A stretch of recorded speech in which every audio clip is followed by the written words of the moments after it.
Beyond the corset lay a quieter danger, the slow, deliberate sacrifice of health in exchange for belonging. In the Gilded Age, social standing was not only worn, it was endured. Bodies were reshaped, appetites restrained, breath shortened, and pain disciplined into virtue, all in service of appearing refined. Illness was ignored, weakness concealed, and suffering reframed as elegance. If this unseen side of history intrigues you, take a moment to like the video and subscribe. These hidden stories were rarely spoken aloud. What followed was a society where looking well mattered more than being well, and where respectability quietly consumed the very people it elevated. In the Gilded Age, respectability was not merely claimed.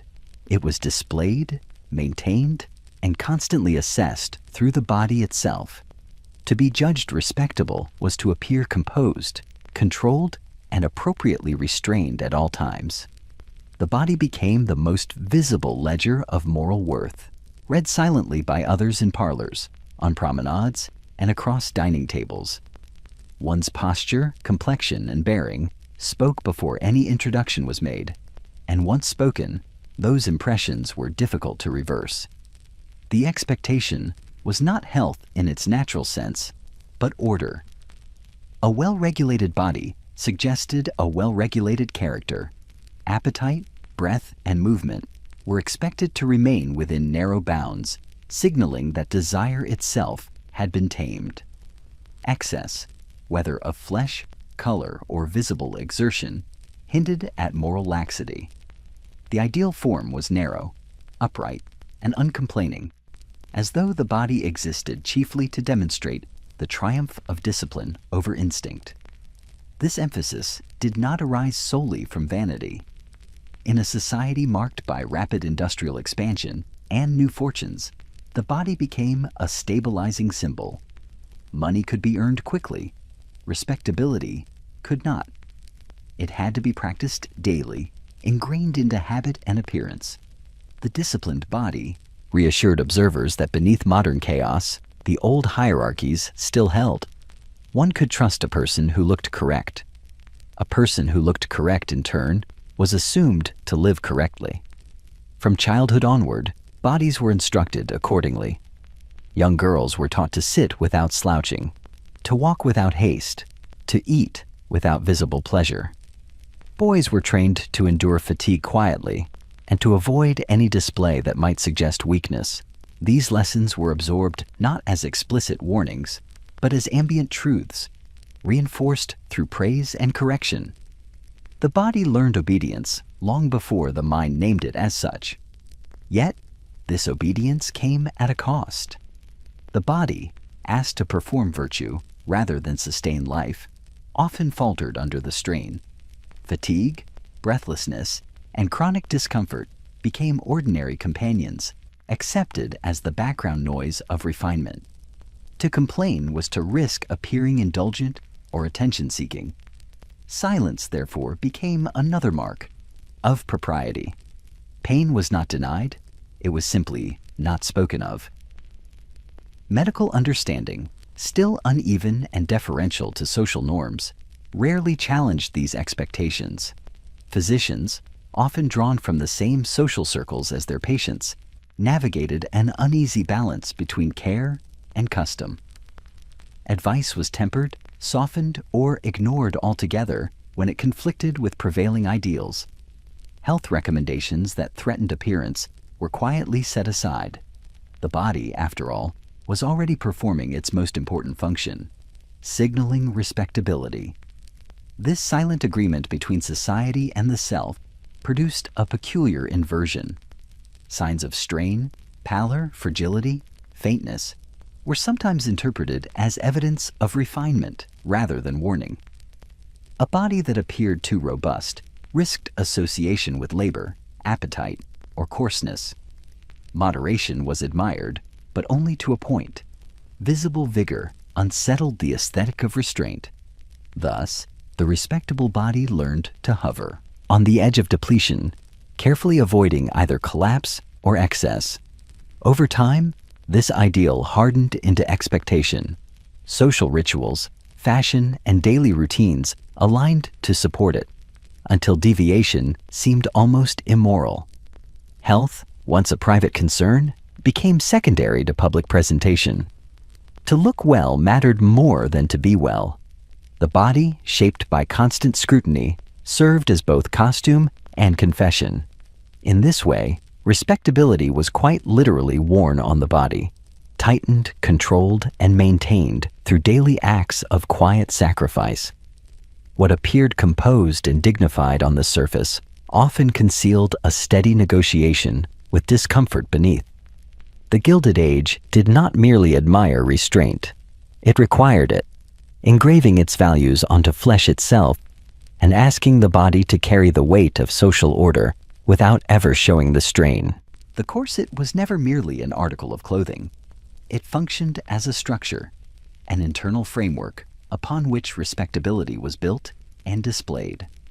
In the Gilded Age, it shaped not only the torso, but the social meaning of the body itself. To lace was to participate in a shared language of control, one understood instantly and rarely questioned aloud. Much like the architecture of the era's grand homes, the corset imposed order through constraint. It straightened, narrowed, and elevated, presenting a silhouette that suggested balance and refinement. The body beneath it was expected to conform quietly, just as individuals were expected to conform to the rigid social forms surrounding them. Comfort was irrelevant. Stability was the goal. A figure properly held conveyed the reassuring impression that nothing was out of place. This structure extended beyond aesthetics. The corset governed movement, breath, and posture with unyielding precision. Sitting required calculation. Standing demanded effort. Even the simple act of turning became deliberate. The wearer learned to inhabit her body differently, not expansively, but carefully, as though space itself were rationed. In this way, the corset trained the body to internalize restraint until it felt instinctive. Lacing was rarely a solitary act. It often required assistance, reinforcing the idea that one's body was not entirely one's own. Mothers, maids, and sisters participated in the ritual, pulling fabric and bone tighter while offering gentle reassurances. The process was normalized through repetition, its discomfort reframed as routine. Pain, when acknowledged at all, was treated as a temporary inconvenience rather than a warning. Medical voices occasionally raised concerns, but these were easily softened or ignored. The prevailing belief held that a disciplined body was a healthy one, regardless of physical evidence to the contrary. Shortness of breath, digestive trouble, and persistent fatigue were explained away as feminine sensitivities or nervous dispositions. The corset itself remained blameless, protected by its symbolic importance. To question it too directly was to question the social order it upheld. The corset also acted as a visual boundary between classes. Those who labored could not afford such restriction. Their bodies required freedom of movement. Thus, the tightly laced figure signaled exemption from physical work, even if the cost was internal strain. The inability to bend easily or breathe deeply became proof of gentility. The body advertised what the hands did not do. Over time, the corset's influence extended inward. Muscles weakened under constant support. Organs adapted, sometimes painfully, to their compressed environment. Yet these changes occurred gradually, quietly, allowing the practice to persist without dramatic interruption. What harmed slowly was easier to accept. The body learned to endure rather than resist, absorbing discomfort as part of its daily condition. There was also a moral dimension embedded in this structure. A controlled waist suggested controlled impulses. Tight lacing implied virtue, modesty, and self-command. The physical narrowing of the body mirrored the narrowing of acceptable behavior, particularly for women. Desire, appetite, and spontaneity were expected to remain unseen, bound as firmly as the ribs themselves. In this sense, The corset was architecture worn beneath clothing, an invisible framework shaping not only form, but expectation. It supported the facade of elegance while quietly redistributing the strain inward. Society admired the finished silhouette without accounting for the pressure required to maintain it. The body, pressed into alignment with social ideals, became both the foundation and the burden of respectability, holding its shape at the expense of its own ease. Breath in the Gilded Age was not merely a biological function. It was a visible indicator of composure, discipline, and social suitability. To breathe too deeply was to betray exertion. To breathe too audibly was to invite notice. The ideal breath was shallow, discreet, and unremarkable, present enough to sustain life, restrained enough to preserve decorum. Posture enforced this ideal relentlessly. From early childhood, bodies were instructed into alignment, shoulders drawn back, spine upright, chin neither lifted nor lowered too far. This posture was praised not for its comfort, but for its appearance. It conveyed attentiveness, obedience, and self-command. A slouched body suggested laxity of character, a failure to govern oneself properly. Thus, the spine became another site of moral training, held rigid in service of reputation. The relationship between posture and breath was inescapable. Upright positioning restricted the natural expansion of the chest, particularly when reinforced by structured garments. Breathing became a controlled act, subtly adjusted to fit the narrow physical space allowed. Over time, this restriction ceased to feel imposed and began to feel correct. The body adapted to less air, learning to function within limits it had not chosen. This restraint was praised as refinement. A person who moved lightly, breathed minimally, and occupied little space was considered well-bred. Effortlessness was admired, though it was rarely effortless in practice. Maintaining such composure required constant awareness of one's own body, how it moved, how it appeared, how it might be interpreted by others. The body became both subject and object of surveillance, monitored from within and without. Medical discomforts followed predictably. Dizziness, fatigue, headaches, and fainting were common. Yet these symptoms were rarely linked directly to posture or breath. Instead, they were attributed to temperament, nerves, or constitution. The idea that social expectations themselves might impair physical function remained largely unspoken. The problem was framed as individual fragility, not systemic constraint. Fainting, in particular, occupied a curious position. It was alarming enough to draw attention, yet familiar enough to be excused. When it occurred, it was often met with concern softened by understanding. The fainting body was not condemned. It was pitied, sometimes even romanticized. Weakness, when properly framed, could reinforce rather than undermine respectability. It suggested sensitivity, refinement, and the cost of emotional depth. Yet beneath this indulgence lay an expectation of endurance. One might falter briefly, but recovery was assumed. The body was expected to resume its disciplined performance without complaint. Prolonged incapacity disrupted social rhythm and invited scrutiny. Thus, individuals learned to manage symptoms quietly, minimizing their impact on outward appearance. Breathlessness was concealed behind stillness. Pain was absorbed into routine. This cultivation of restraint extended beyond formal settings. Even in private, habits persisted. Chairs were chosen to encourage upright sitting. Movements were moderated. Deep, restorative breathing, unremarkable in other contexts, became unfamiliar, even uncomfortable. The body, long trained to restrict itself, found expansion disorienting. Freedom of movement felt improper, as though one were forgetting oneself. The virtue assigned to restraint blurred the line between discipline and deprivation. What began as an aesthetic preference hardened into a moral expectation. To take up space, to breathe fully, To relax posture was to risk appearing careless or excessive. The body learned to make itself smaller, quieter, and less demanding, until this diminished state passed for normal. In this way, breath and posture became silent collaborators in the performance of respectability. They shaped daily experience without drawing overt attention, enforcing social ideals through subtle physical limitation. The body survived, adapted, and complied, but always within boundaries that privileged appearance over vitality. Restraint was praised as virtue, even as it quietly narrowed the very space in which life could fully unfold. In the Gilded Age, thinness was not merely an aesthetic preference. It was interpreted as evidence. A narrow frame suggested discipline, self-command, and moral clarity. To consume little, to appear light, to take up minimal space, these qualities were read as outward confirmations of inward virtue.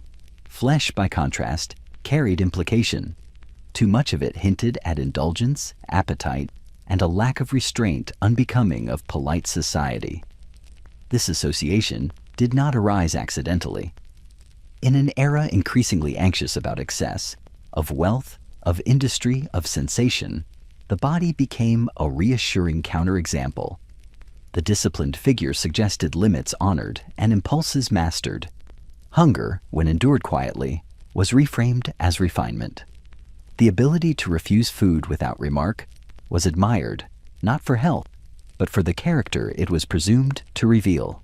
Meals themselves became performances of moderation. Portions were modest, courses measured, and enthusiasm discouraged. To eat too eagerly was to betray need. To decline too openly risked appearing affected. The ideal lay in careful balance, enough consumption to appear normal, little enough to suggest self-denial. Appetite was not eliminated, but concealed, folded into manners as thoroughly as napkins and cutlery. Women bore the sharpest edge of this expectation. A slender form was taken as proof of delicacy and control, qualities closely aligned with feminine respectability. Weight gain invited comment, concern, and sometimes moral judgment. It was interpreted not as a bodily change, but as a lapse, an outward sign that discipline had loosened. The body was expected to remain static, untouched by time, stress, or circumstance. Medical consequences accumulated slowly. Persistent hunger dulled concentration, weakened the body, and disrupted natural rhythms. Yet these effects were rarely acknowledged directly. Fatigue was attributed to nerves. Weakness was reframed as sensitivity. The notion that deliberate restriction might be harmful conflicted too strongly with the moral narrative attached to thinness. What society praised, it could not easily condemn.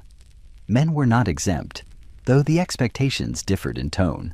For them, thinness suggested efficiency and seriousness, particularly among the professional classes.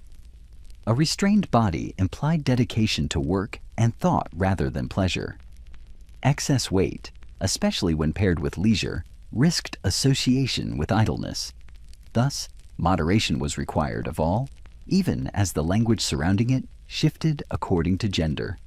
Class distinctions further complicated this ideal. Those who labored physically required sustenance and strength, their bodies shaped by necessity rather than choice. Thinness, therefore, signaled exemption from such demands.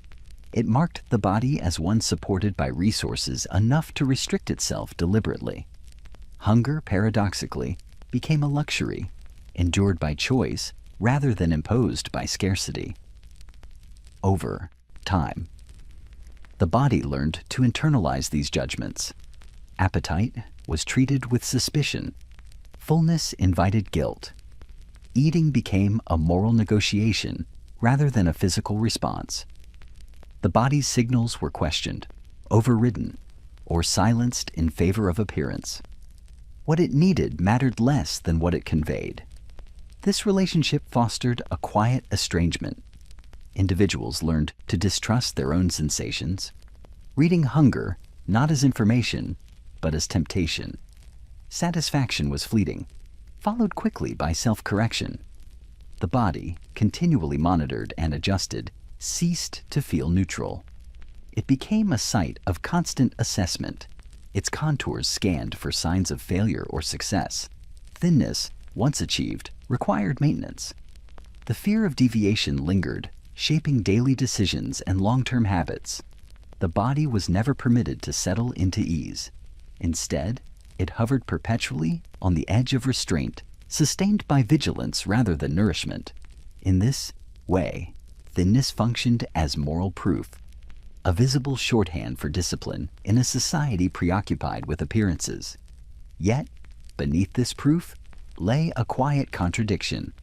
The body, deprived and diminished, was asked to signify strength of character, even as its own strength slowly eroded. What was praised as virtue often arrived at the expense of vitality, leaving behind a form admired for its restraint and quietly burdened by the cost of maintaining it. Paleness in the Gilded Age was not interpreted as absence, but as refinement. A light complexion suggested indoor life, leisure, and protection from the coarser elements of the world. It marked a body as sheltered, spared the sun and labor, preserved for gentler pursuits. Color, when present too strongly, implied exposure, work, exertion, or a closeness to the physical world that respectability preferred to keep at a distance. This aesthetic preference carried moral undertones. A pale appearance was associated with modesty and restraint, while robust color hinted at vitality that bordered on impropriety. The ideal feminine body appeared delicate, almost translucent, as though sustained by sensibility rather than blood and muscle. Fragility was admired not despite its risks, but because of what it symbolized: dependence, refinement, and emotional depth. Women were encouraged, subtly and persistently, to cultivate this appearance. Sun avoidance became habitual. Gloves, parasols, and carefully planned routines protected skin from darkening. Fresh air was recommended in moderation, but not to the point of flushing or exertion. Health was permitted only insofar as it did not announce itself too loudly on the surface of the body. The language surrounding femininity reinforced these expectations. Women were described as sensitive, impressionable, and easily fatigued. These traits, framed as natural, excused limitations while simultaneously prescribing them. A woman who tired easily was considered properly constituted. One who did not invite curiosity or concern. Strength, when visible, unsettled the narrative. Medical discourse often mirrored these assumptions. Symptoms such as dizziness, breathlessness, and weakness were frequently attributed to temperament rather than circumstance. The body's complaints were filtered through cultural expectations, interpreted as confirmation of delicacy rather than signals of distress. Treatment focused on calming, quieting, and soothing, rarely on strengthening or restoring. This idealization of fragility shaped behavior. Women learned to move carefully, speak softly, and manage their energy visibly. Overexertion was avoided not merely for comfort, but for appearance. To appear tired was acceptable. To appear vigorous was not always so. The body was expected to display just enough vulnerability to align with expectation, without crossing into incapacity. Paleness also functioned as a marker of class.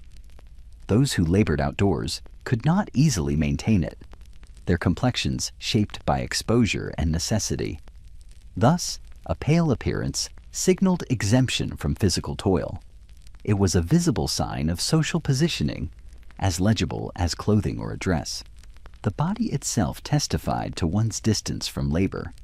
Yet, this cultivated fragility came at a cost. Reduced exposure to sunlight, weakened bones, and immune resistance. Limited physical activity diminished endurance. The body, encouraged to remain delicate, gradually lost resilience. These changes occurred incrementally, easily overlooked amid daily routines. What faded slowly rarely provoked alarm. There was also an emotional toll. The constant management of appearance fostered vigilance and self-monitoring. Women learned to read their own bodies through the eyes of others, adjusting posture, expression, and movement accordingly. The self became divided between sensation and presentation, with the latter holding authority. Discomfort was tolerated if it preserved the desired image. In literature and art, this fragility was romanticized. Illness became symbolic, of visible manifestations of inner sensitivity. The pale, fading figure was treated as poetic rather than precarious.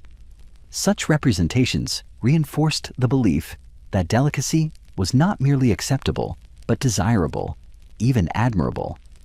The reality beneath, weakness, fatigue, and shortened vitality, remained largely unexamined. Thus, paleness and fragility were elevated into ideals, woven into the fabric of feminine respectability. The body was praised for appearing slight, sheltered, and easily overwhelmed, even as these qualities eroded its capacity to endure. What society admired on the surface often concealed a gradual narrowing of strength beneath, leaving behind an ideal that was visually celebrated and physically exacting in equal measure. Masculine respectability in the Gilded Age was measured not by delicacy, but by endurance. Where women were praised for fragility, men were admired for their ability to persist without visible complaint. Strength was assumed, and therefore rarely discussed. A man's body was expected to function reliably, quietly, and indefinitely, supporting work, authority, and public presence without interruption. This expectation shaped behavior from an early age. Boys were taught to ignore discomfort, to treat pain as incidental, and to view physical limitation as a private inconvenience rather than a matter for discussion. Illness was tolerated only briefly. Prolonged weakness suggested moral failure or insufficient resolve. To endure was not simply admirable, it was required. Professional life reinforced this discipline. Offices, factories, and public institutions rewarded consistency above all else. Attendance mattered more than condition. A man who appeared each day, regardless of fatigue or illness, demonstrated dependability. The body became a tool, expected to perform without protest. Its signals were treated as distractions, best ignored or postponed until more convenient. Medical care for men reflected these assumptions. Consultations were often delayed until symptoms became unavoidable. Preventive attention was rare. Complaints, when voiced, were frequently minimized by both patient and physician. Rest was recommended sparingly. Treatment focused on returning the body to function as quickly as possible, not on addressing underlying strain. This culture of endurance concealed gradual decline. Long hours, poor air quality, irregular meals, and chronic stress accumulated silently.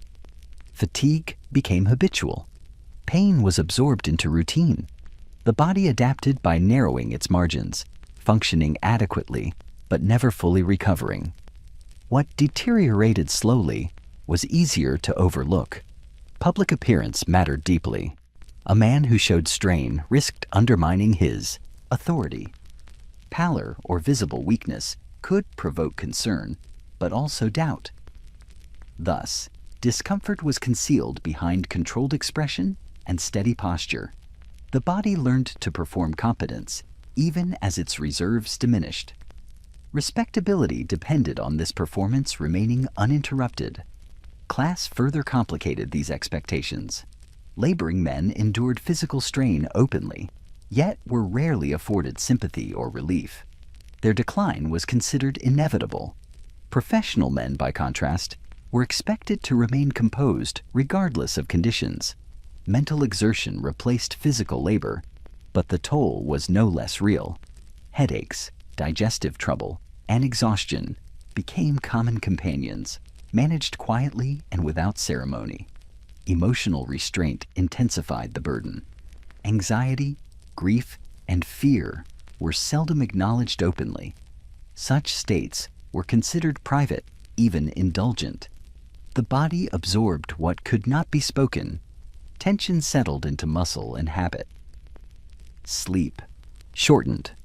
Recovery slowed. Yet the expectation of endurance remained unchanged. Over time, this pattern produced a particular form of fragility, one masked by appearance. Men often appeared functional long after health had begun to erode. Sudden collapse, when it occurred, seemed shocking only because the preceding decline had been carefully hidden. The warning signs had been present, but unrecognized as legitimate. The language of masculinity left little room for adjustment. To slow down was to fall behind. To rest was to risk irrelevance. Thus, the body was continually pressed forward, its limits tested, but never openly acknowledged. Decline became visible only when it could no longer be concealed. In this way, masculine endurance functioned as a quiet contract between society and the body. The body agreed to persist, and society agreed not to ask too closely how. The cost of this agreement was paid gradually in diminished vitality and shortened resilience. What was admired as strength often masked a steady narrowing of capacity, leaving behind a form of respectability that endured long enough to succeed and rarely long enough to recover. Pain in the Gilded Age was not denied. It was simply expected to remain private. The ideal body was one that absorbed discomfort quietly, allowing social life to proceed without interruption. To acknowledge pain openly was to disturb harmony, to draw attention to the physical self when the performance of composure mattered more. Endurance, when silent, was praised as maturity and self-command. From an early age, individuals learned which sensations were permitted expression and which were not. Minor aches were ignored. Persistent discomfort was reframed as temperament. Only acute illness that rendered the body entirely incapable of participation justified notice. Even then, the goal was swift withdrawal rather than sustained visibility. Pain was acceptable only if it did not linger in public view. This expectation shaped posture, speech, and daily behavior. Faces were trained into neutral expressions. Movements were moderated to conceal strain. A person who winced or faltered too often risked appearing unstable or overly sensitive. Thus, the body learned to manage pain through stillness rather than relief. The absence of complaint became a form of social currency. Medical encounters reflected this culture. Patients often underreported symptoms, presenting only what could no longer be concealed. Physicians, accustomed to restraint, sometimes mirrored this minimization. Treatment focused on managing outward disruption rather than resolving underlying causes. Relief was secondary to restoration of function and appearance. Pain that could be endured was expected to be endured. Gender shaped how pain was interpreted. Women were presumed delicate, yet expected to tolerate chronic discomfort without protest. Their pain was often attributed to nerves or disposition, reducing urgency for intervention. Men, conversely, were expected to endure stoically, their silence interpreted as strength. In both cases, expression risked misinterpretation. Silence was safer. Social gatherings reinforced these norms. Hosts and guests alike prioritized smooth interaction over personal comfort. Chairs were sat upon even if they strained posture. Rooms were endured despite poor ventilation. Clothing was worn despite restriction. To excuse oneself too readily invited speculation. One learned to remain present, even when presence required physical sacrifice. This culture of restraint produced a subtle estrangement from the body. Sensations were assessed not for their meaning, but for their acceptability. Pain became background noise, something to be managed mentally rather than addressed physically. Over time, this dulled awareness. Warning signs lost urgency. The body learned to communicate less clearly, its messages overridden by habit. There were moments when pain broke through this discipline. Sudden illness or collapse forced recognition. Yet these moments were treated as exceptions. not evidence. Once the immediate disruption passed, expectations resumed unchanged. Recovery was measured by return to appearance, not restoration of comfort or strength. The emotional cost was considerable. Constant suppression required vigilance. Individuals monitored themselves continuously, adjusting behavior to maintain composure. This effort consumed energy that might otherwise have been used for healing. Fatigue deepened, tension accumulated. Yet because these states were normalized, they rarely prompted reconsideration. Pain without complaint became a shared understanding, unspoken but widely practiced. It allowed society to function smoothly, preserving appearances and routines. At the same time, it obscured the physical toll exacted by daily life. Bodies bore strain quietly, their endurance admired precisely because its cost remained unseen. In this way, silence became both shield and burden. It protected individuals from social scrutiny while binding them to patterns that eroded comfort and resilience. Pain unacknowledged did not disappear. It settled instead into the fabric of daily existence, shaping lives subtly and persistently. Honored only insofar as it remained invisible, medical guidance in the Gilded Age did not operate in isolation. It moved through layers of expectation, propriety, and aesthetic judgment before ever reaching the body it was meant to protect. Physicians spoke, but their words were weighed against fashion, reputation, and social acceptability.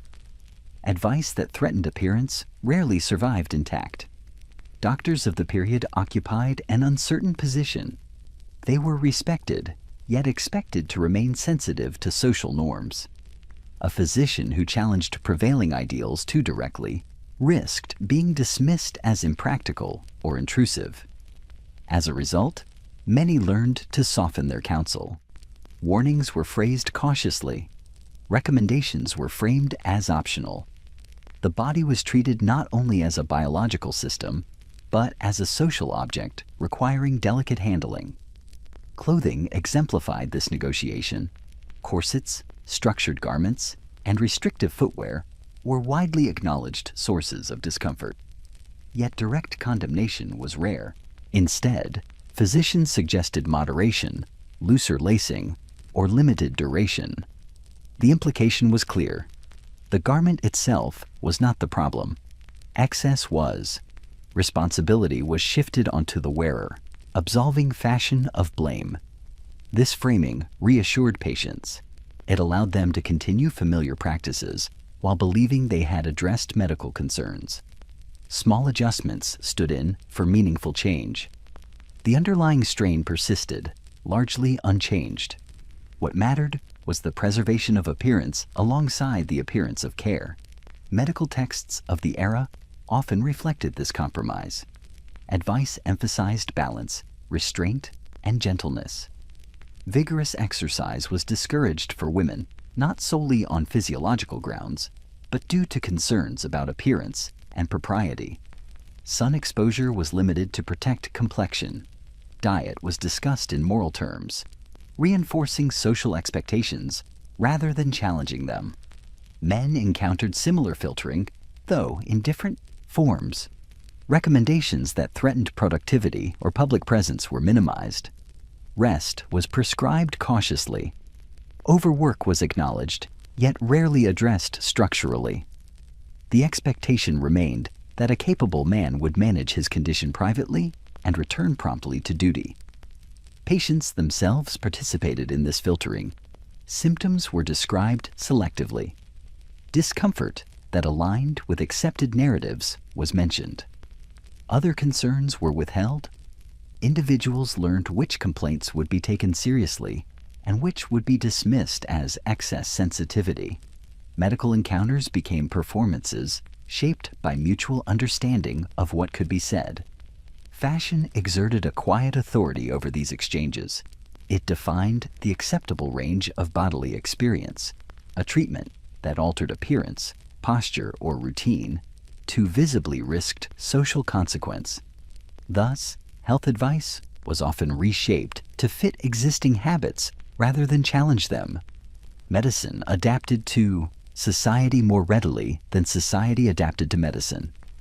This adaptation slowed progress.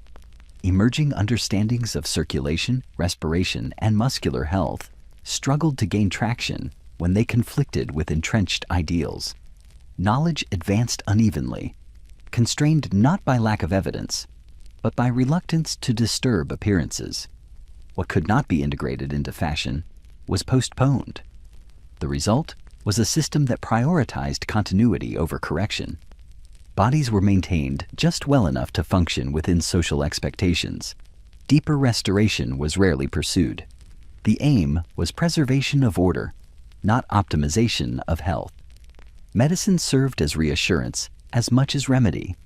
Over time, this compromise became normalized. Patients trusted that they were being cared for, even as recommendations remained limited. Physicians accepted these boundaries as part of their role. Fashion continued to shape bodies, and medicine adjusted accordingly, offering guidance that fit neatly within the existing frame. In this way, medical advice passed through a social filter before ever reaching the flesh. What emerged was a version of care shaped by what could be worn, displayed, and tolerated. The body received attention, but only to the extent that attention did not disrupt appearance. Health was acknowledged, yet continually deferred, subordinated to the visible demands of respectability. In the Gilded Age, bodily discipline did not begin with adulthood. It was introduced early, quietly woven into childhood routines until obedience felt natural rather than imposed. Children were not left to discover their bodies on their own terms. They were instructed, corrected, and shaped long before they could articulate discomfort or preference. The body was treated as a project to be guided into respectability from the outset. Posture lessons began almost as soon as a child could sit. Slouching was corrected with gentle pressure or firm instruction. Chairs, desks, and clothing were selected to encourage stillness and alignment. Movement was permitted, but only within acceptable bounds. Excess energy was discouraged, particularly in indoor spaces where composure mattered most. A well-behaved child was one who occupied space quietly and predictably. Clothing played a central role in this training. Even children wore structured garments that limited natural motion. Stiff fabrics, fitted bodices, and restrictive footwear taught the body its boundaries. These constraints were presented as normal, even beneficial. Discomfort was reframed as adjustment, something the child would grow accustomed to with time. The idea that clothing might adapt to the body rather than the reverse was rarely considered. Eating habits were similarly regulated. Children were taught when, how, and how much to eat, often with little regard for appetite. Finishing meals without enthusiasm was praised. Requests for additional food were discouraged unless formally offered. Hunger became a sensation to be managed rather than trusted. Through repetition, children learned that restraint signaled good breeding. Emotional expression followed the same pattern. Physical discomfort, frustration, and fatigue were tolerated only to a point. Excessive complaint was corrected gently but firmly. Children were encouraged to compose themselves, to recover quickly, and to resume expected behavior. Pain, unless severe, was treated as a test of character. The lesson was clear. Endurance mattered more than relief. Education reinforced these expectations. Long hours of sitting, reading, and writing demanded physical stillness. Restlessness was interpreted as a lack of discipline rather than a bodily need. Schools valued attentiveness displayed through posture and silence. The body learned to remain present without movement, internalizing stillness as a sign of seriousness and worth. Medical attention for children often echoed adult assumptions. Minor ailments were dismissed as phases or sensitivities. Growth pains, fatigue, and recurring discomfort were rarely investigated deeply. The prevailing belief held that proper upbringing would naturally produce resilience. The body was expected to adapt, and adaptation was interpreted as health. Gender distinctions emerged early. Girls were encouraged toward gentleness, delicacy, and careful movement. Boys were pushed toward endurance and self-control. Both paths emphasized restraint, though expressed differently. In each case, the child's body was shaped to meet future expectations rather than current needs. This early training fostered a particular relationship with the self. Children learned to evaluate their own sensations through external standards. Comfort became secondary to correctness. The body's signals were filtered through lessons about behavior, appearance, and propriety. Over time, this filtering became automatic. The child no longer questioned it. As these children matured, the habits remained. Bodies that had never been permitted full freedom adapted to limitation as normal. Discomfort felt familiar. Stillness felt safe. The absence of complaint was not merely learned, but ingrained. What had begun as instruction became instinct. In this way, bodily obedience was passed quietly from one generation to the next. It required no force, only consistency. By the time adulthood arrived, the body had already accepted its role. It existed not primarily to explore or thrive, but to comply. The cost of this compliance would emerge slowly, carried forward by those who had never known another way to inhabit their own physical form. Illness in the Gilded Age carried a meaning beyond the physical. It was not merely a disruption of health, but a disruption of order. To be unwell was to fall out of alignment with expectation, and this misalignment was treated as something best concealed. Sickness threatened the carefully maintained image of composure on which respectability depended. As a result, it was managed quietly, often invisibly, and framed as a personal shortcoming rather than a shared concern. Public life prized continuity. Social calendars moved forward regardless of individual condition. Invitations were issued with the assumption of attendance. Absence required explanation, and explanation invited scrutiny. Thus, many chose presence over comfort, appearing in drawing rooms and at tables while unwell, sustaining the appearance of normality even as strength diminished. To withdraw too often suggested fragility or unreliability, both of which carried social cost. The language surrounding illness reinforced this pressure. People spoke of being indisposed rather than sick, fatigued rather than ill. These terms softened reality, allowing discomfort to be acknowledged without fully named. Serious conditions were discussed obliquely or not at all. Details were withheld to preserve dignity and to avoid burdening others. The body suffered quietly, its condition known only in fragments. This privacy extended into the household. Family members often colluded in minimizing illness, encouraging rest only briefly before urging a return to routine. Care was provided discreetly, designed to restore outward function rather than address underlying weakness. Prolonged convalescence disrupted domestic order and drew unwanted attention. Recovery was measured by appearance and participation, not by comfort or resilience. Medical treatment followed similar patterns. Visits were scheduled at home to avoid public visibility. Diagnoses were sometimes shared selectively, even within families. A condition deemed embarrassing or suggestive of weakness might be obscured behind euphemism. The goal was containment, not only of symptoms, but of information. Illness was treated as a matter to be managed privately, lest it undermine reputation. Women faced particular scrutiny. Their health was closely observed, yet rarely discussed openly.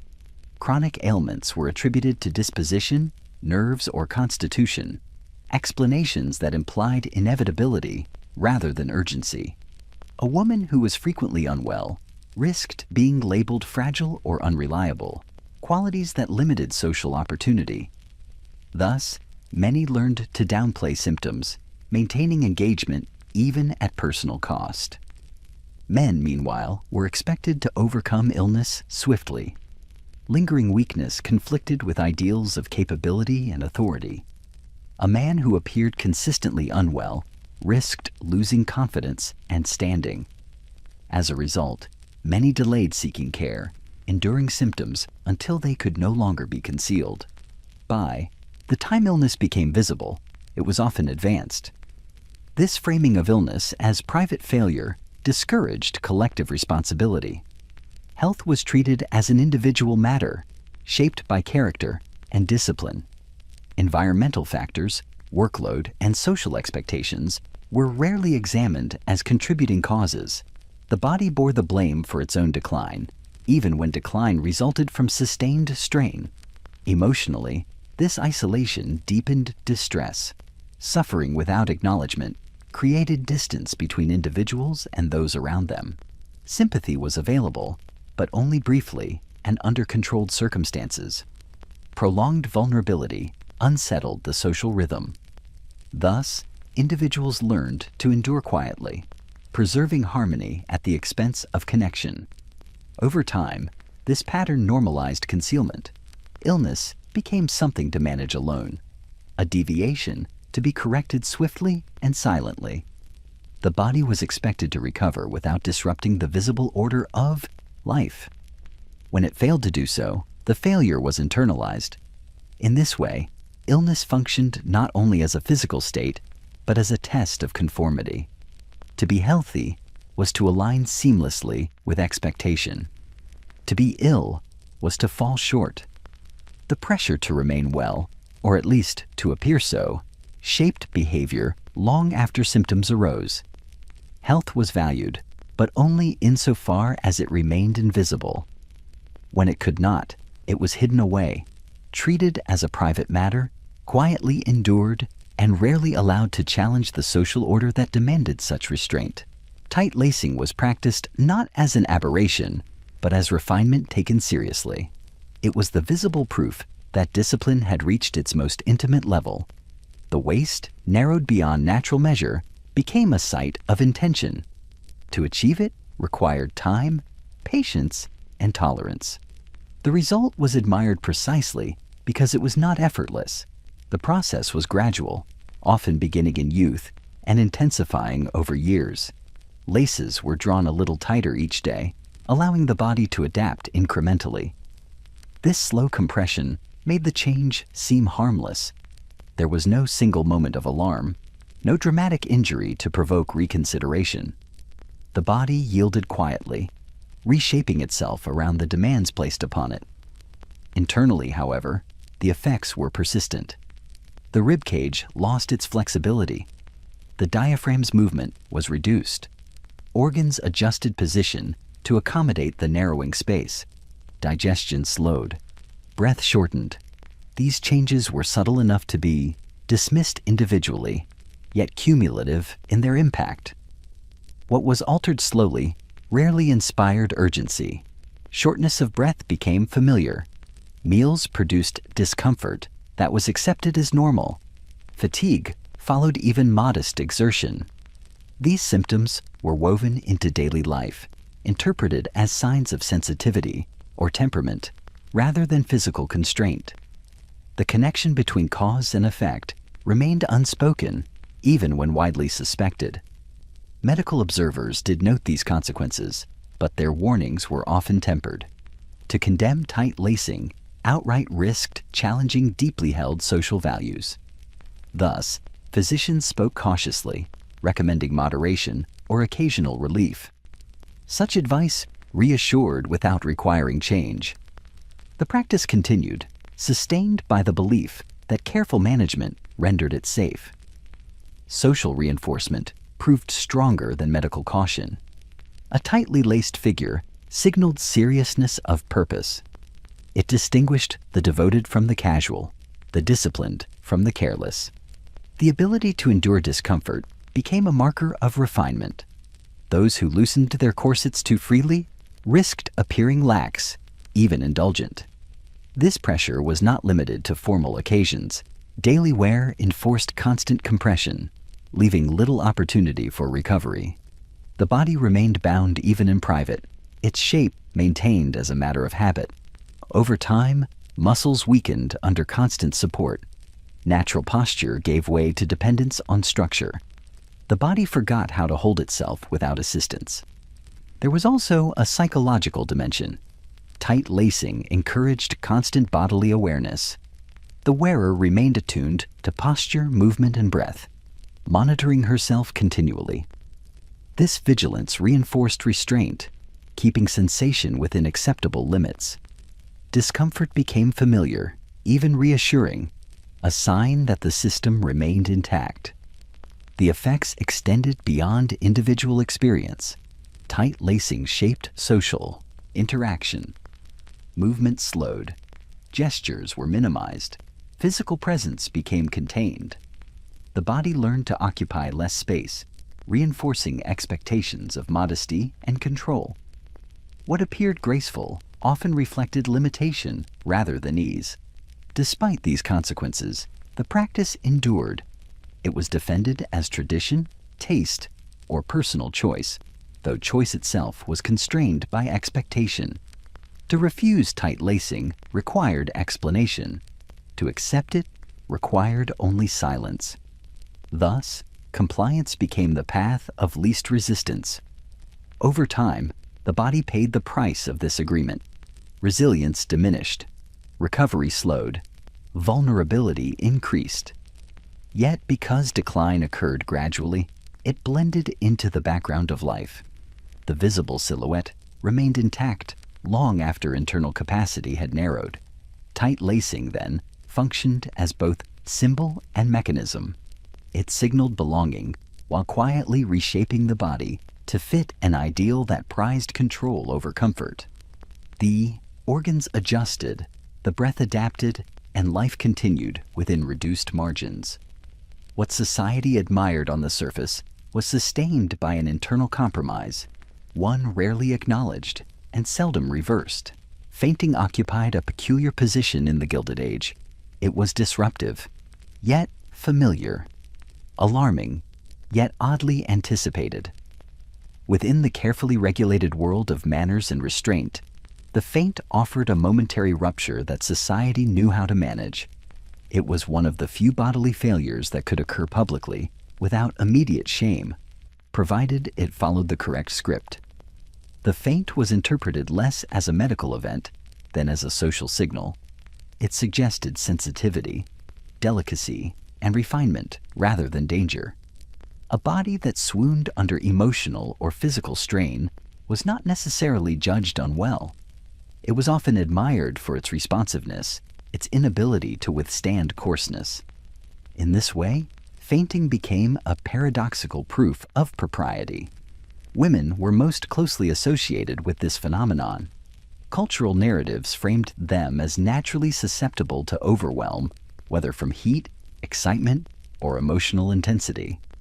When a woman fainted, the response followed an established pattern. Chairs were fetched, smelling salts appeared, curtains were drawn, voices softened. The body was removed from view with practiced efficiency. The event was managed, contained, and quietly absorbed into the rhythm of the gathering. Importantly, fainting allowed distress to be acknowledged without explanation. One did not need to articulate discomfort, exhaustion, or anxiety. The body spoke briefly, then fell silent. This brevity preserved dignity. There was no need for ongoing complaint, no sustained disruption. Recovery, even if partial, restored order quickly. The causes of fainting were rarely interrogated deeply. Restrictive clothing, limited nutrition, poor ventilation, and chronic fatigue were widely present, yet seldom identified as primary factors. Instead, fainting was attributed to nerves, constitution, or temperament. These explanations personalized the event, detaching it from broader conditions. The social environment remained unchallenged. For some, fainting became almost strategic, not consciously planned, but unconsciously permitted. It offered a socially acceptable exit from overwhelming situations. A woman who felt unwell or overstimulated could collapse briefly, then retreat without censure. The feint served as a release valve, allowing the body to protest within approved boundaries. Men, by contrast, were expected to avoid such displays. When men fainted, the reaction was often more urgent, tinged with concern or embarrassment. It suggested serious illness or injury rather than refinement. Thus, men learned to suppress the signs that might lead to collapse, enduring discomfort longer and in greater isolation. Medical responses reflected these distinctions. Fainting in women was often dismissed as benign, requiring little investigation. Advice focused on calm, rest, and avoidance of excitement. Underlying causes remained unaddressed.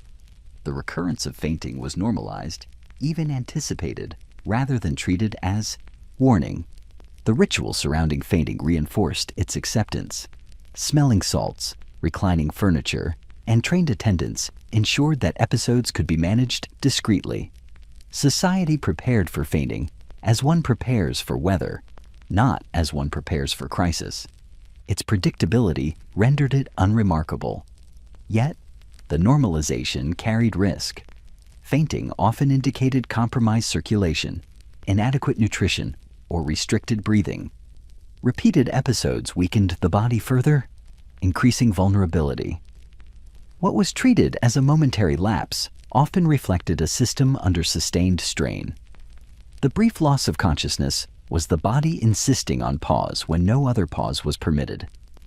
Emotionally, fainting reinforced expectations of fragility. Those who swooned were treated gently, but also regarded as limited. Their participation in demanding activities was subtly curtailed. The faint both protected and confined, offering sympathy at the cost of agency. In this way, fainting functioned as social currency. It purchased care, attention, and reprieve, but only briefly and within narrow bounds. It allowed the body to fail without accusation, provided the failure remained fleeting and decorous. The faint was tolerated because it did not challenge the underlying demands placed on the body. It acknowledged strain without requiring change. Thus, what appeared as a moment of weakness often served as an adaptation to an environment that allowed no sustained expression of need. The body collapsed just long enough to be noticed, then resumed its role. Society accepted the interruption because it was familiar, contained, and ultimately reassuring. Order returned, and the deeper causes of exhaustion remained politely untouched. Beauty in the Gilded Age was pursued through substances as much as through silhouette. Powders, creams, tonics, and washes promised refinement, youth, and social assurance. Their purpose was simple and exacting: to maintain the correct appearance regardless of cost. What they contained mattered less than what they produced on the surface. Cosmetics were expected to be discreet. A painted face suggested artifice, while a pale, smooth complexion suggested natural virtue. Thus, many products were marketed not as adornment, but as improvement. They claimed to restore what should already be present, to correct slight deviations from an ideal that was assumed to be attainable. The language of enhancement concealed the reality of alteration. Ingredients were rarely disclosed with clarity. Consumers trusted labels, reputations, and tradition. Powders promised brightness, creams promised softness, tonics promised clarity of skin and blood alike. The distinction between medicine and cosmetic blurred easily, allowing substances of uncertain safety to circulate freely in the name of appearance. Many of these products relied on materials now known to be harmful. Lead, mercury, arsenic, and other toxic elements were common. They lightened skin, smoothed texture, and erased blemishes with immediate effect. Their long-term consequences unfolded slowly, often indistinguishable at first from ordinary fatigue or illness. What worked quickly on the surface worked quietly beneath. Users were encouraged to persist through discomfort. Tingling, burning, or irritation were reframed as signs of effectiveness. The body's protest was interpreted as adjustment rather than warning. To discontinue a product too quickly suggested impatience or lack of commitment to improvement. Thus, Harm was often mistaken for progress. Medical voices occasionally raised concern, but their reach was limited. Physicians warned against excess, contamination, or misuse, yet stopped short of outright condemnation. The demand for beauty products was strong, and their social value undeniable. A product that delivered visible results retained trust, even when its effects were suspect. Women were the primary consumers, though men were not absent from this market.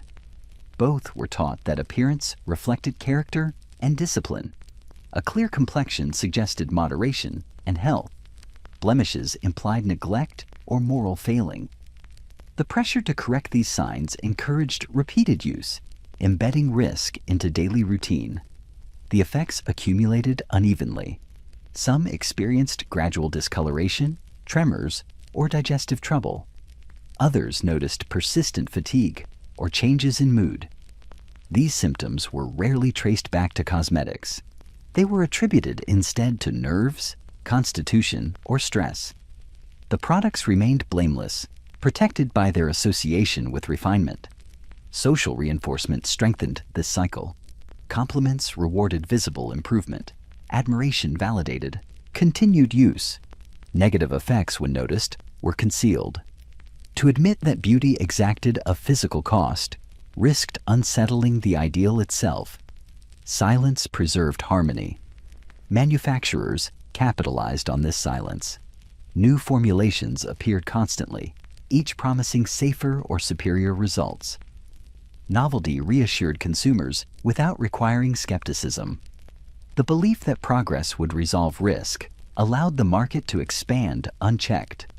The home became a laboratory of quiet experimentation.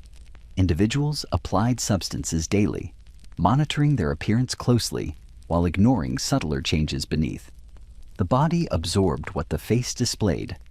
Over time, the distance between surface and system widened.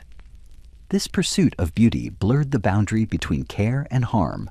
Products designed to protect appearance compromised health, yet did so gradually enough to evade alarm. The damage was cumulative, dispersed across years rather than concentrated in moments. It fit easily into a culture accustomed to quiet endurance. In this way, beauty products became another site where social expectation outweighed bodily caution. They offered control over appearance at the expense of internal stability. What was applied lightly and routinely carried weight beneath the skin. The body accepted the bargain because refusal threatened belonging. Thus, the dangers of beauty products were not hidden so much as overlooked. They persisted because they aligned with a broader pattern of sacrifice. Appearance was maintained. Consequences were deferred. The surface remained composed while the body absorbed the cost, one application at a time. Eating in the Gilded Age was never a neutral act. It carried meaning, judgment, and implication far beyond nourishment. Food was treated as a measure of character, a visible expression of restraint or excess.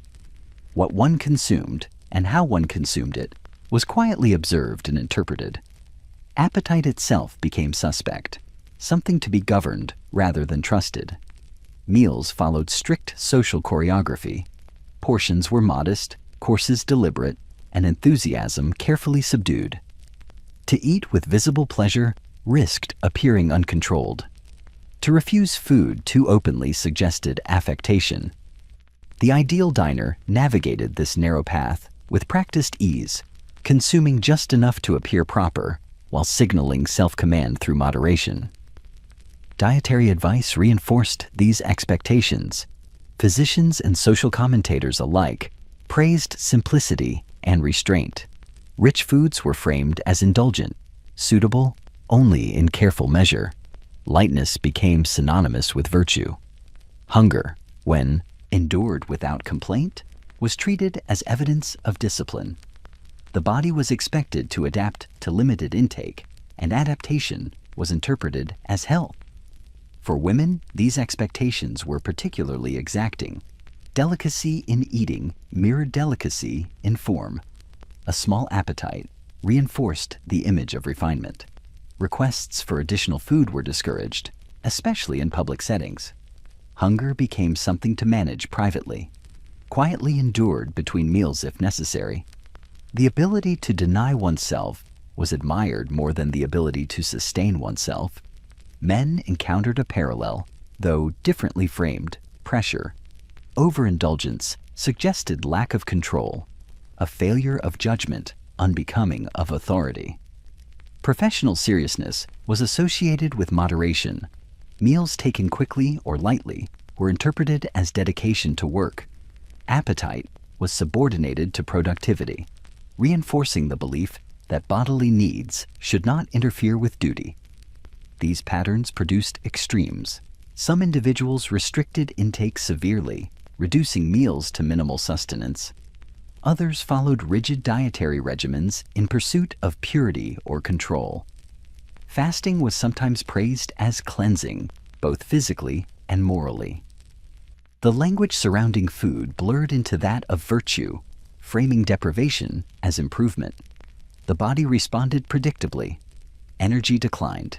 Concentration faltered. Weakness emerged gradually, easily attributed to nerves or temperament. Because these effects developed slowly, they rarely prompted alarm. What mattered was that appearance remained within acceptable bounds. The body could be compromised so long as it did not advertise its distress. Medical understanding struggled to counter these beliefs. Nutrition as a science was still emerging, and moral narratives filled the gaps. Advice emphasized balance, yet balance itself was interpreted through cultural bias. Recommendations that challenged restraint were softened. The idea that sufficient nourishment might improve strength or mood conflicted with the aesthetic of moderation. Class shaped dietary expectations as well. Abundance was available to some, yet conspicuous consumption was frowned upon. Scarcity among the laboring classes was treated as unfortunate, but expected. For the middle and upper classes, restraint distinguished refinement from excess. Thus, dietary extremes functioned as markers of identity, signaling belonging through controlled intake. Children absorbed these lessons early. Finishing meals without enthusiasm was praised. Leaving food uneaten could be acceptable if done politely. Hunger between meals was rarely addressed. These habits followed individuals into adulthood, shaping lifelong relationships with food. The body learned to ignore its signals in favor of external standards. Emotionally, moral eating fostered vigilance. Individuals monitored themselves constantly, evaluating choices through the lens of propriety. Food ceased to be simple sustenance. It became a test, one repeated daily. Success was measured by denial rather than nourishment. Over time, this approach narrowed the body's margins. Recovery from illness slowed. Resilience diminished. Yet, because decline was subtle, it blended into the background of life. Fatigue became ordinary. Weakness was normalized. The connection to dietary restriction remained largely unexamined. In this way, moral eating reinforced a broader pattern of sacrifice. The body was expected to function within reduced limits, sustained by discipline rather than care. Food, meant to support life, was transformed into a measure of worth. The cost of this transformation was paid quietly, absorbed into the rhythms of daily living, and rarely acknowledged as anything other than the price of refinement. Sleep in the Gilded Age was governed by more than fatigue. It was shaped by concern for posture, appearance, and moral impression. Even in rest, the body was expected to remain correct. The private act of sleeping carried public consequence, for it influenced posture, complexion, and bearing the following day. To sleep improperly was to risk waking with evidence of disorder. Beds themselves reflected this anxiety. Mattresses were firm, designed to discourage collapse or sprawl. Pillows were used sparingly, positioned to support alignment rather than comfort. The goal was not ease but preservation. A body that rested too freely risked developing habits that might appear lax when upright. Sleep was treated as a controlled interval rather than a release. Posture extended seamlessly from waking life into rest. Slouching was feared not only during the day, but overnight. Parents cautioned children against sleeping positions that might curve the spine or compress the chest. Adults monitored themselves similarly, arranging limbs carefully before settling. The body learned to hold itself even in unconsciousness, as though propriety required constant vigilance. Women faced particular scrutiny in this domain. Their posture was closely tied to ideals of grace and modesty. A bent spine or rounded shoulders threatened not only appearance, but reputation. Advice manuals warned against careless sleeping habits, suggesting that improper rest could undermine years of careful training. Sleep became another site of discipline, quietly regulated. Fear of impropriety also shaped sleeping arrangements. Privacy was limited. Bedrooms were often shared or adjacent, reinforcing awareness of observation even at night. Clothing worn to bed was modest and structured, designed to maintain decency should interruption occur. The body was never entirely off-duty. Even in sleep, it remained accountable. Ventilation presented another tension. Fresh air was praised for health, yet exposure carried risk of chill or disordered appearance. Windows were opened cautiously. Heavy coverings were layered carefully. Too much warmth suggested indulgence. Too little risked visible strain. Sleep occurred within these negotiated boundaries, balancing comfort against appearance. The consequences of restricted rest accumulated gradually. Shallow sleep became common. Muscles failed to fully relax. Recovery from daily strain slowed. Yet these effects were rarely linked to sleeping conditions. Fatigue was attributed instead to nerves, temperament, or duty. The possibility that rest itself was inadequate remained largely unconsidered. Medical guidance offered limited relief. Physicians recommended regular hours and calm routines, but rarely challenged the physical constraints imposed on sleep. Advice that conflicted with modesty or posture was softened. The body was expected to adapt. Adaptation was praised as resilience. Emotional restraint reinforced this pattern. Anxiety about appearance extended into the night, preventing true release. The mind remained alert to expectation, even as the body lay still. Sleep, meant to restore, became another performance of control. The body rested, but never fully surrendered. Children absorbed these habits early. They were corrected if they sprawled or twisted in sleep. Stories warned of deformity resulting from careless rest. Fear replaced comfort as motivation. By adulthood, these cautions felt instinctive. The body no longer sought ease. It sought correctness. Over time, this approach narrowed the space for genuine restoration. The body survived each day, but rarely recovered fully. Tension carried forward. Fatigue deepened. Yet, because this condition was shared widely, it appeared normal. Everyone was tired. Few questioned why. In this way, sleep mirrored the broader discipline of the age. Even in darkness and silence, the body was shaped by expectation. Rest was permitted, but only within bounds that preserved appearance and order. The fear of impropriety followed individuals into their most private hours, ensuring that control never truly loosened. The cost of this vigilance was paid quietly, night after night, in rest that restored just enough to continue and rarely enough to heal. Exercise in the Gilded Age occupied an uneasy position. Movement was acknowledged as necessary, yet enthusiasm for it was treated with suspicion. Physical exertion risked revealing effort, perspiration, and appetite, all signs that contradicted the ideal of composed restraint. To move too freely was to invite scrutiny. To move visibly for one's own sake was to appear undisciplined. For women, this boundary was especially narrow. Gentle walking was permitted, provided it appeared incidental rather than purposeful. Gardening might be tolerated if it remained ornamental. Anything that suggested strength, speed, or exertion threatened the image of delicacy so carefully cultivated. A woman who exercised openly risked appearing unfeminine or attention-seeking. Her body was expected to remain graceful, not capable. Men encountered a different, though related, constraint. Physical activity associated with labor was accepted as necessity, but recreational exercise raised questions. Gentleman did not need to prove his strength. Excessive attention to the body suggested vanity or restlessness. Athletic display belonged to youth or the lower classes.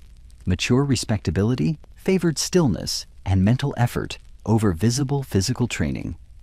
Medical opinion offered mixed messages. Physicians acknowledged the benefits of movement, yet warned against excess. Recommendations emphasized moderation, caution, and restraint. Exercise was framed as corrective rather than empowering, something to be prescribed sparingly to address specific ailments. The idea of regular vigorous activity for general health struggled to gain acceptance. Social settings reinforced these limitations. Clothing restricted movement by design. Structured garments made bending, lifting, or rapid motion impractical. Even when exercise was permitted, it occurred within these constraints, reducing its effectiveness. The body was allowed to move only as much as appearance allowed. Public spaces reflected this ambivalence. Parks and promenades encouraged gentle circulation rather than exertion. The purpose was display, not conditioning. One walked to be seen, not to strengthen the body. Pace was measured. Posture remained upright. Breath was controlled. The body performed leisure rather than engaging in effort.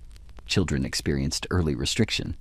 Energetic play was often curtailed, especially indoors. Restlessness was corrected as misbehavior rather than recognized as bodily need. Boys were granted slightly more latitude, yet even they were taught to moderate visible exertion.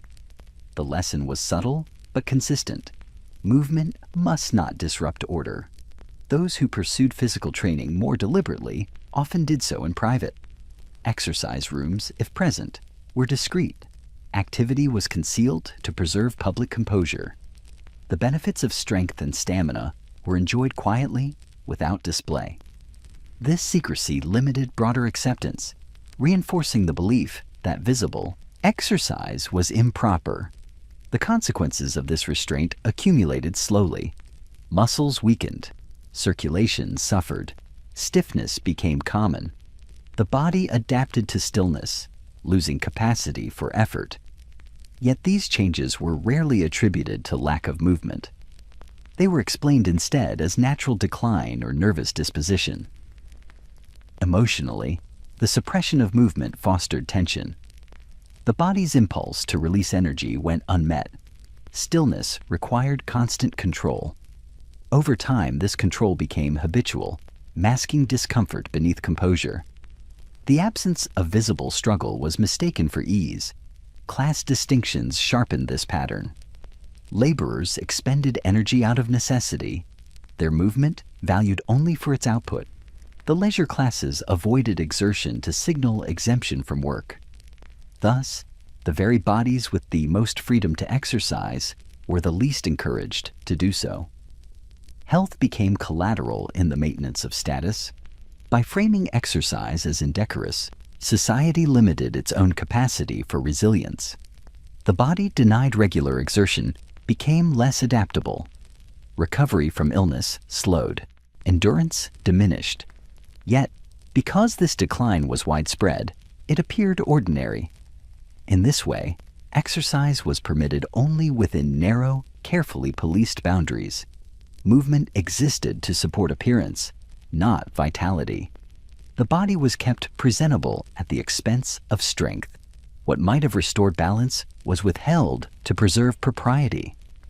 The result was a culture that prized stillness over stamina and composure over capacity, leaving bodies elegant in posture and increasingly fragile in function. Clothing in the Gilded Age was not designed merely to cover the body. It was intended to instruct it. Each garment carried expectation, shaping posture, movement, and endurance through daily wear. Fashion operated as a quiet authority, enforcing discipline through fabric, fastening, and weight.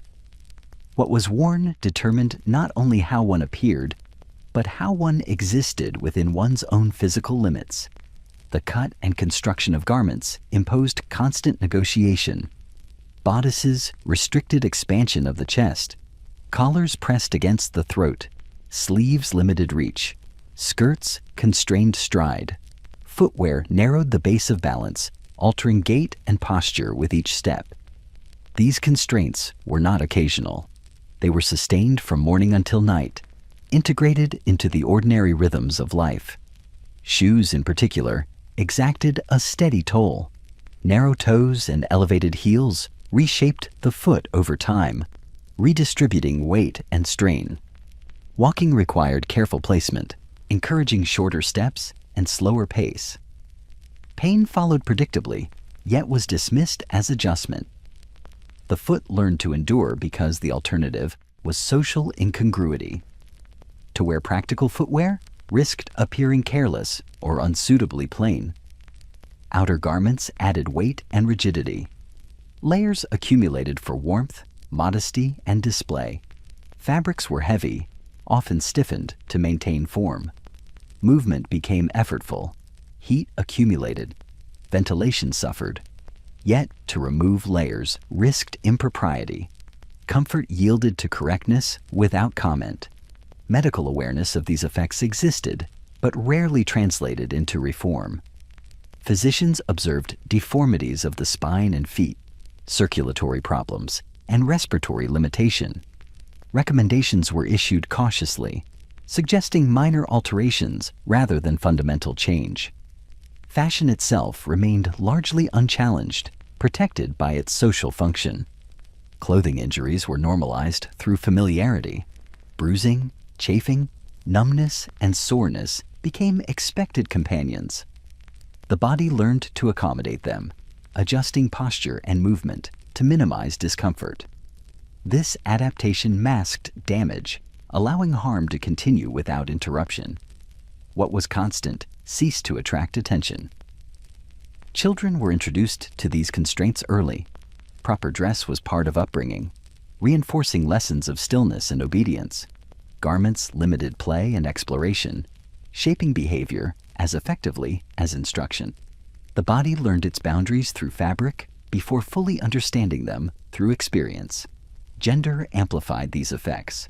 Women's clothing emphasized restriction and delicacy, reinforcing ideals of containment.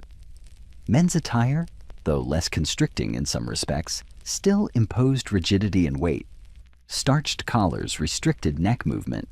Heavy coats limited flexibility. The difference lay not in absence of constraint, but in its expression. The emotional impact was subtle but persistent. Clothing demanded awareness. One remained conscious of fit, alignment, and adjustment throughout the day. This vigilance reinforced self-monitoring, keeping attention fixed on appearance. The body became an object to be managed rather than a system to be supported. Over time, the accumulation of minor injuries shaped long-term health. Joint pain increased. Circulation diminished. Muscle strength declined. Yet these outcomes were rarely attributed to clothing. They were accepted as natural consequence of age or temperament. Fashion remained beyond reproach. Social reinforcement sustained the cycle. Compliments rewarded conformity. Admiration affirmed endurance. Those who complained risked appearing weak or unrefined. Silence preserved belonging. Thus, individuals accepted discomfort as the price of participation. Clothing also functioned as a boundary marker. To wear the correct garments signaled inclusion. To deviate invited judgment. The body complied because refusal carried consequence. Constraint became a shared experience, binding individuals together through mutual endurance. In this way, clothing injured and constrained without appearing overtly cruel. Its harm was diffuse, distributed across time and habit. The body bore the imprint of fashion long after garments were removed, shaped by years of compliance. What society admired as elegance was sustained by physical compromise, absorbed quietly into daily life. The fabric did not merely cover the body, it disciplined it, And in doing so, it asked the body to serve appearance first, resilience second, trusting that endurance would suffice where care was withheld. In the Gilded Age, the body was expected to speak only in measured tones. Complaints of discomfort, fatigue, or pain were tolerated sparingly, framed within the narrow bounds of propriety. Expression of distress was discouraged because it interrupted the flow of social expectation. To make one's suffering visible was to risk judgment, to invite scrutiny, and to suggest weakness. The body learned quickly that silence was safer than speech. From childhood, individuals were trained to suppress signals. Minor aches were ignored or reframed as nerves. Fatigue was disguised through posture and manner.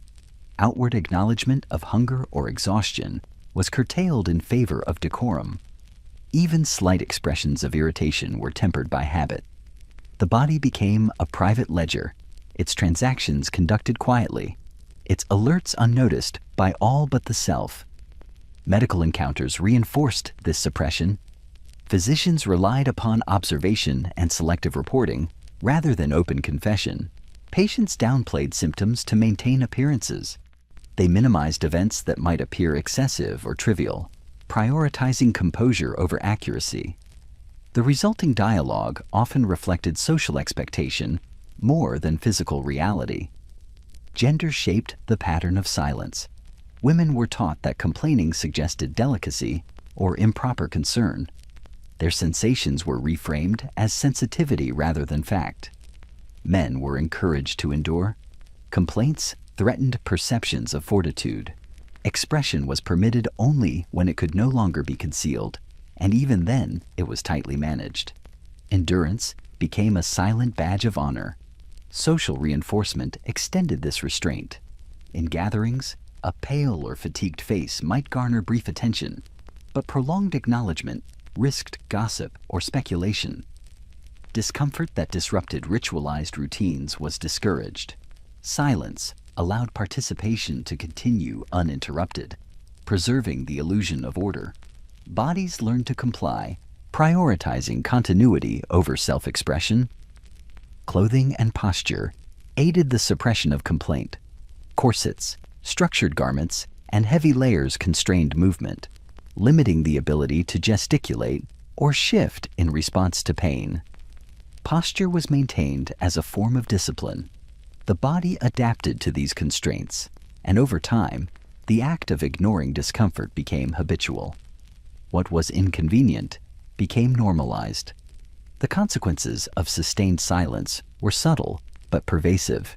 Fatigue accumulated, circulation slowed, and chronic strain became commonplace. Yet, because these effects developed gradually, they were rarely identified as the result of suppression. They were reframed as temperament, constitution, or disposition. Pain became private property, stored within the body and hidden from view. Children internalized these expectations early. Complaints were met with correction, gentle admonition, or redirection. They learned that endurance was necessary for social acceptance. Play, hunger, and minor injury were all filtered through the lens of propriety. The developing body and mind were taught to prioritize appearance over sensation. Even minor relief was often delayed. Pain that could be endured silently was rarely addressed. Rest was curtailed. Food was rationed according to expectation rather than appetite. The body adjusted, developing resilience at the cost of comfort. This adaptation was praised, mistaken for inherent strength, rather than the result of persistent restriction. Emotionally, suppression produced vigilance. Individuals monitored themselves constantly, anticipating how discomfort might appear. Awareness of internal state became a source of discipline rather than guidance. Desire for relief was translated into caution, and the body learned to tolerate what might otherwise be intolerable. In this way, silencing bodily complaints became a defining feature of daily life. The body absorbed strain without acknowledgement. Pain persisted quietly. Endurance was celebrated, and appearance remained intact. What society rewarded was composure, even when it required that the self be continually negotiated and managed, leaving the body to bear the hidden cost of restraint. In the Gilded Age, the home was both sanctuary and laboratory. Illness, discomfort, and the minor miseries of daily life were often addressed with remedies concocted within these private spaces. These treatments were administered with the confidence of tradition, handed down through generations or suggested by friends, neighbors, and family. Their efficacy was assumed, their risk rarely questioned, and their purpose extended beyond health into the realm of propriety and appearance. The body became a site of experimentation conducted in quiet rooms, often without oversight, guided by custom rather than evidence. The prescriptions were varied and abundant. Herbs steeped in teas promised vitality, powders were applied to skin for cleansing or clarity, and tonics were consumed to sustain energy or restore balance. Some were harmless, offering slight comfort or ritualized reassurance. Others carried hidden dangers, containing substances such as mercury, arsenic, or lead, which were not understood fully by the users. The body accepted these interventions without objection at first, slowly absorbing the effects, while the mind perceived only improvement. The rationale behind these remedies was intertwined with social expectation. To be ill was to risk gossip, judgment, and diminished standing. Quick recovery was prized, but overt medical attention might draw suspicion. Home remedies offered a means to address symptoms discreetly. The body was tended while the household maintained its visible order. The care itself became a performance, a demonstration of diligence and propriety rather than purely of efficacy. Instruction in these remedies was selective. Women were typically the keepers of domestic knowledge, responsible for preparing and administering treatments. Their authority was unquestioned, yet constrained by expectation. Remedies were applied carefully, observing etiquette and ensuring that the patient's appearance and comportment remained undisturbed. Suffering could be alleviated quietly, without drawing attention or disrupting social rhythm. Advice was not always prudent. Recommendations might exaggerate benefits or obscure danger. A soothing salve might contain toxic substances. A tonic might overburden the kidneys or liver. Yet the narratives surrounding these preparations emphasized virtue, diligence, and attentiveness. Risk was present, but obscured beneath the veneer of tradition and the urgency to maintain decorum. The body, unaware of long-term harm, complied obediently. Medical professionals, when consulted, often deferred to these domestic practices unless the condition was severe. Respect for custom, combined with social hierarchy, limited intervention. The body was left to follow guidance that blended observation with belief. Remedies were judged not solely by results, but by the propriety with which they were administered and received. Children learned these practices as part of their daily education. They observed adults preparing teas, powders, and poultices, learning both the mechanics and the cultural significance of the act. Illness became a stage for demonstration of knowledge, responsibility, and care. The body was trained to accept intervention as normal and proper, even when the intervention carried hidden cost. The cumulative effect of these remedies was subtle. Minor harms accumulated, masked by temporary relief. Chronic exposure to certain ingredients gradually weakened organs, stamina, and overall resilience.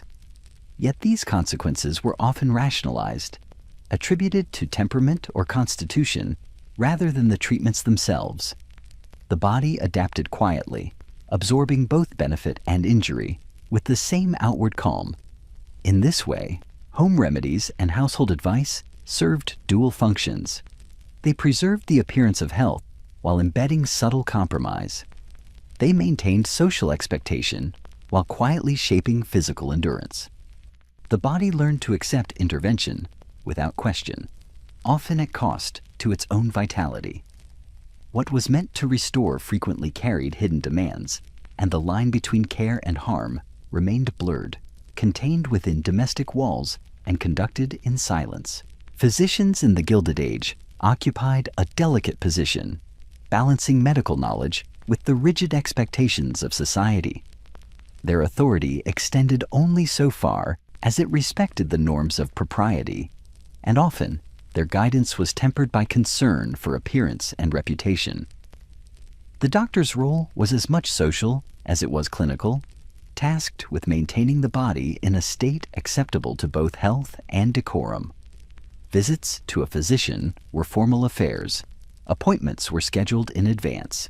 Rooms prepared to display order and cleanliness. The patient's posture, dress, and comportment were noted as closely as symptoms. A slouched shoulder, flushed cheek, or nervous glance could draw subtle comment, as though the body itself were under scrutiny for its adherence to societal expectation. Physicians interpreted signs not only physiologically but socially. The advice given reflected this dual focus. Recommendations were rarely blunt or forceful. Strong admonitions that threatened appearance or daily routine were softened into gentle suggestions. Patients were encouraged to moderate corset tightness, adjust diet, or take brief periods of rest.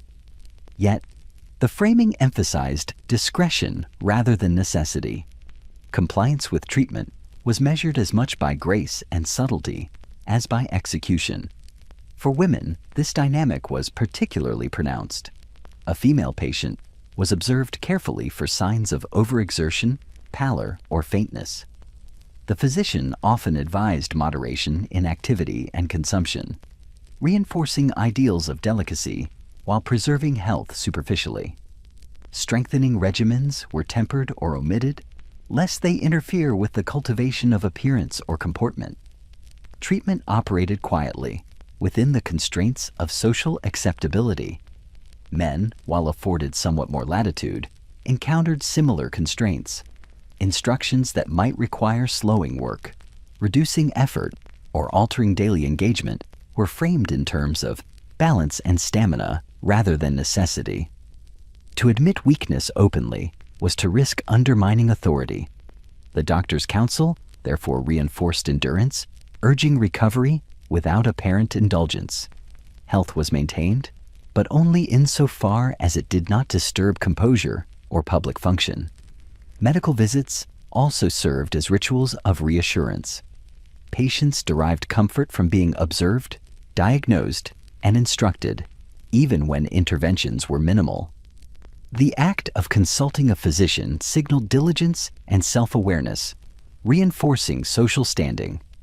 The body was monitored not only to preserve life, but to maintain the illusion of control, the visible evidence of refinement and compliance. The subtlety of enforcement extended to home care. Doctors recommended treatments that could be administered quietly, often by family members, so as not to interrupt the smooth operation of domestic life. Remedies were applied with discretion, reinforcing the notion that illness was manageable if addressed decorously. Public exposure of discomfort was minimized, preserving reputation alongside recovery. The cumulative effect of these practices shaped perception. Patients internalized the expectation of restraint, learning to moderate complaints and conceal weakness. Bodily signals were filtered through social understanding. Pain, fatigue, and discomfort were recognized, yet subordinated to the maintenance of composure. Compliance became habitual, with the physician acting as guide and enforcer alike. Over time, this relationship produced a delicate balance. The body survived through careful observation, minimal intervention, and adherence to expectation. Yet, the cost was subtle compromise. Strength and endurance were constrained, discomfort was internalized, and recovery was measured by appearance and function rather than ease. The physician enforced not only health, but conformity, gently shaping the body to serve both life and society. In this way, doctors acted as custodians of both physiology and propriety. Their care preserved the outward form, while quietly managing limitations, maintaining social harmony while mitigating risk. The body became both patient and performer, guided with subtle authority, enduring in silence, and shaped to meet the twin demands of health and respectability. In the Gilded Age, chronic illness was rarely acknowledged openly. The body suffered quietly, tucked away behind the drawn curtains of private rooms, its struggles hidden beneath layers of expectation and propriety. To be ill was not simply to contend with symptoms. It was to confront the risk of social scrutiny, gossip, and diminished standing. The patient learned to endure in silence, while the household maintained a veneer of normalcy. The domestic environment facilitated this concealment. Bedrooms were arranged for privacy, hallways and staircases navigated to avoid observation, and caregivers attended discreetly. Meals were adjusted subtly, attention given without spectacle. Visitors were accommodated with careful choreography, ensuring that the presence of illness did not disturb the rhythm of daily life. The body became a secret actor within its own home, performing endurance unseen. Household members often participated in maintaining the illusion. Complaints were softened or redirected. Minor symptoms were reframed as temperament rather than disease. Interventions were administered discreetly, whether a poultice, tonic, or gentle massage. The goal was to sustain function without drawing attention, to allow the ill person to continue fulfilling expectations while under constraint. Care was measured by subtlety, never spectacle. Social obligations compounded the burden. Attendance at events, dinners and visits was expected unless incapacity became undeniable. One could not excuse absence lightly without risking question. Thus, chronic sufferers often presented themselves publicly with composure, even while internal systems faltered. The body became a repository of silent negotiation, enduring strain in exchange for the preservation of reputation. Medical oversight was similarly constrained. Physicians offered guidance cautiously, cognizant of the social stakes. Treatments were prescribed with attention to discretion. Remedies that would disrupt appearance or daily routine were downplayed or delayed. Chronic conditions were tolerated as long as outward behavior remained acceptable. The physician's role extended beyond healing to the preservation of social harmony, reinforcing the expectation that suffering remain invisible. Gender played a defining role in these practices. Women were expected to conceal symptoms of fatigue, pain, or weakness, maintaining the appearance of refinement and delicacy. Men were to demonstrate resilience, presenting strength even while compromised internally. In both cases, illness could be acknowledged only when it could no longer be hidden, and even then, it was framed in a controlled narrative, emphasizing bravery or endurance rather than vulnerability. The psychological impact of this concealment was profound. The body became a site of constant self-monitoring. Discomfort was analyzed for its social acceptability before acknowledgement. Fatigue was managed through suppression. Pain was endured silently, internalized as a personal obligation. Emotional energy was expended as carefully as physical energy, reinforcing vigilance and control. Over time, chronic conditions progressed with little outward recognition. Joint stiffness, digestive difficulty, circulatory strain, and respiratory limitation became routine companions. Symptoms were rationalized as temperament, nerves, or ordinary variation. Relief was intermittent, often partial, yet the expectation of composure remained unwavering. The body adapted, learning endurance through gradual compromise. Even children internalized these lessons. Observing adults manage pain discreetly, they absorbed the notion that suffering must remain hidden. Habits of concealment became instinctive, shaping relationships with the body from an early age. Endurance and silence were prized. Visible ease rewarded, and vulnerability discouraged. In this way, chronic illness existed as a quiet, almost invisible force within households. It shaped routines, behaviors, and relationships, yet remained largely unseen by the outside world. The body endured within these boundaries, sustained by care measured in discretion rather than relief, and disciplined by social expectation as much as by medical attention. Its suffering was private, persistent, and woven into the fabric of daily life. In the Gilded Age, many women lived lives measured more by appearance than by vitality, and the price of refinement was often paid with years of silent attrition. From an early age, they were instructed in the art of bodily compliance, shaped to meet ideals of grace, delicacy, and restraint. These lessons, delivered through posture, diet, clothing, and behavior, cultivated elegance at the expense of resilience. The result was a generation of women who appeared luminous in society, even as their health quietly deteriorated. The pressures began in childhood. Girls were taught to move with caution, to speak with softness, and to consume with moderation. The body was trained to ignore its needs, adjusting to the expectations of propriety rather than the demands of nature.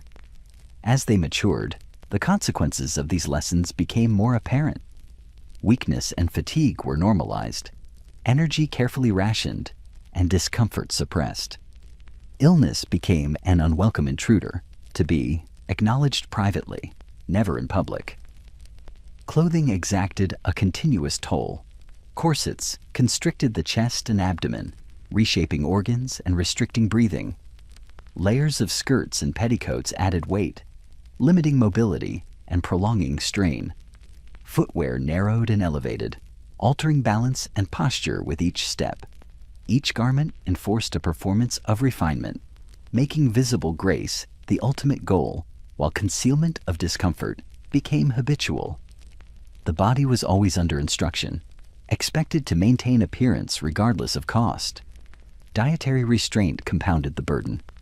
Meals were often small and meticulously measured. Appetite was moderated to signal discipline rather than satisfy need. Hunger became familiar, accepted as an emblem of virtue, and in time, internalized.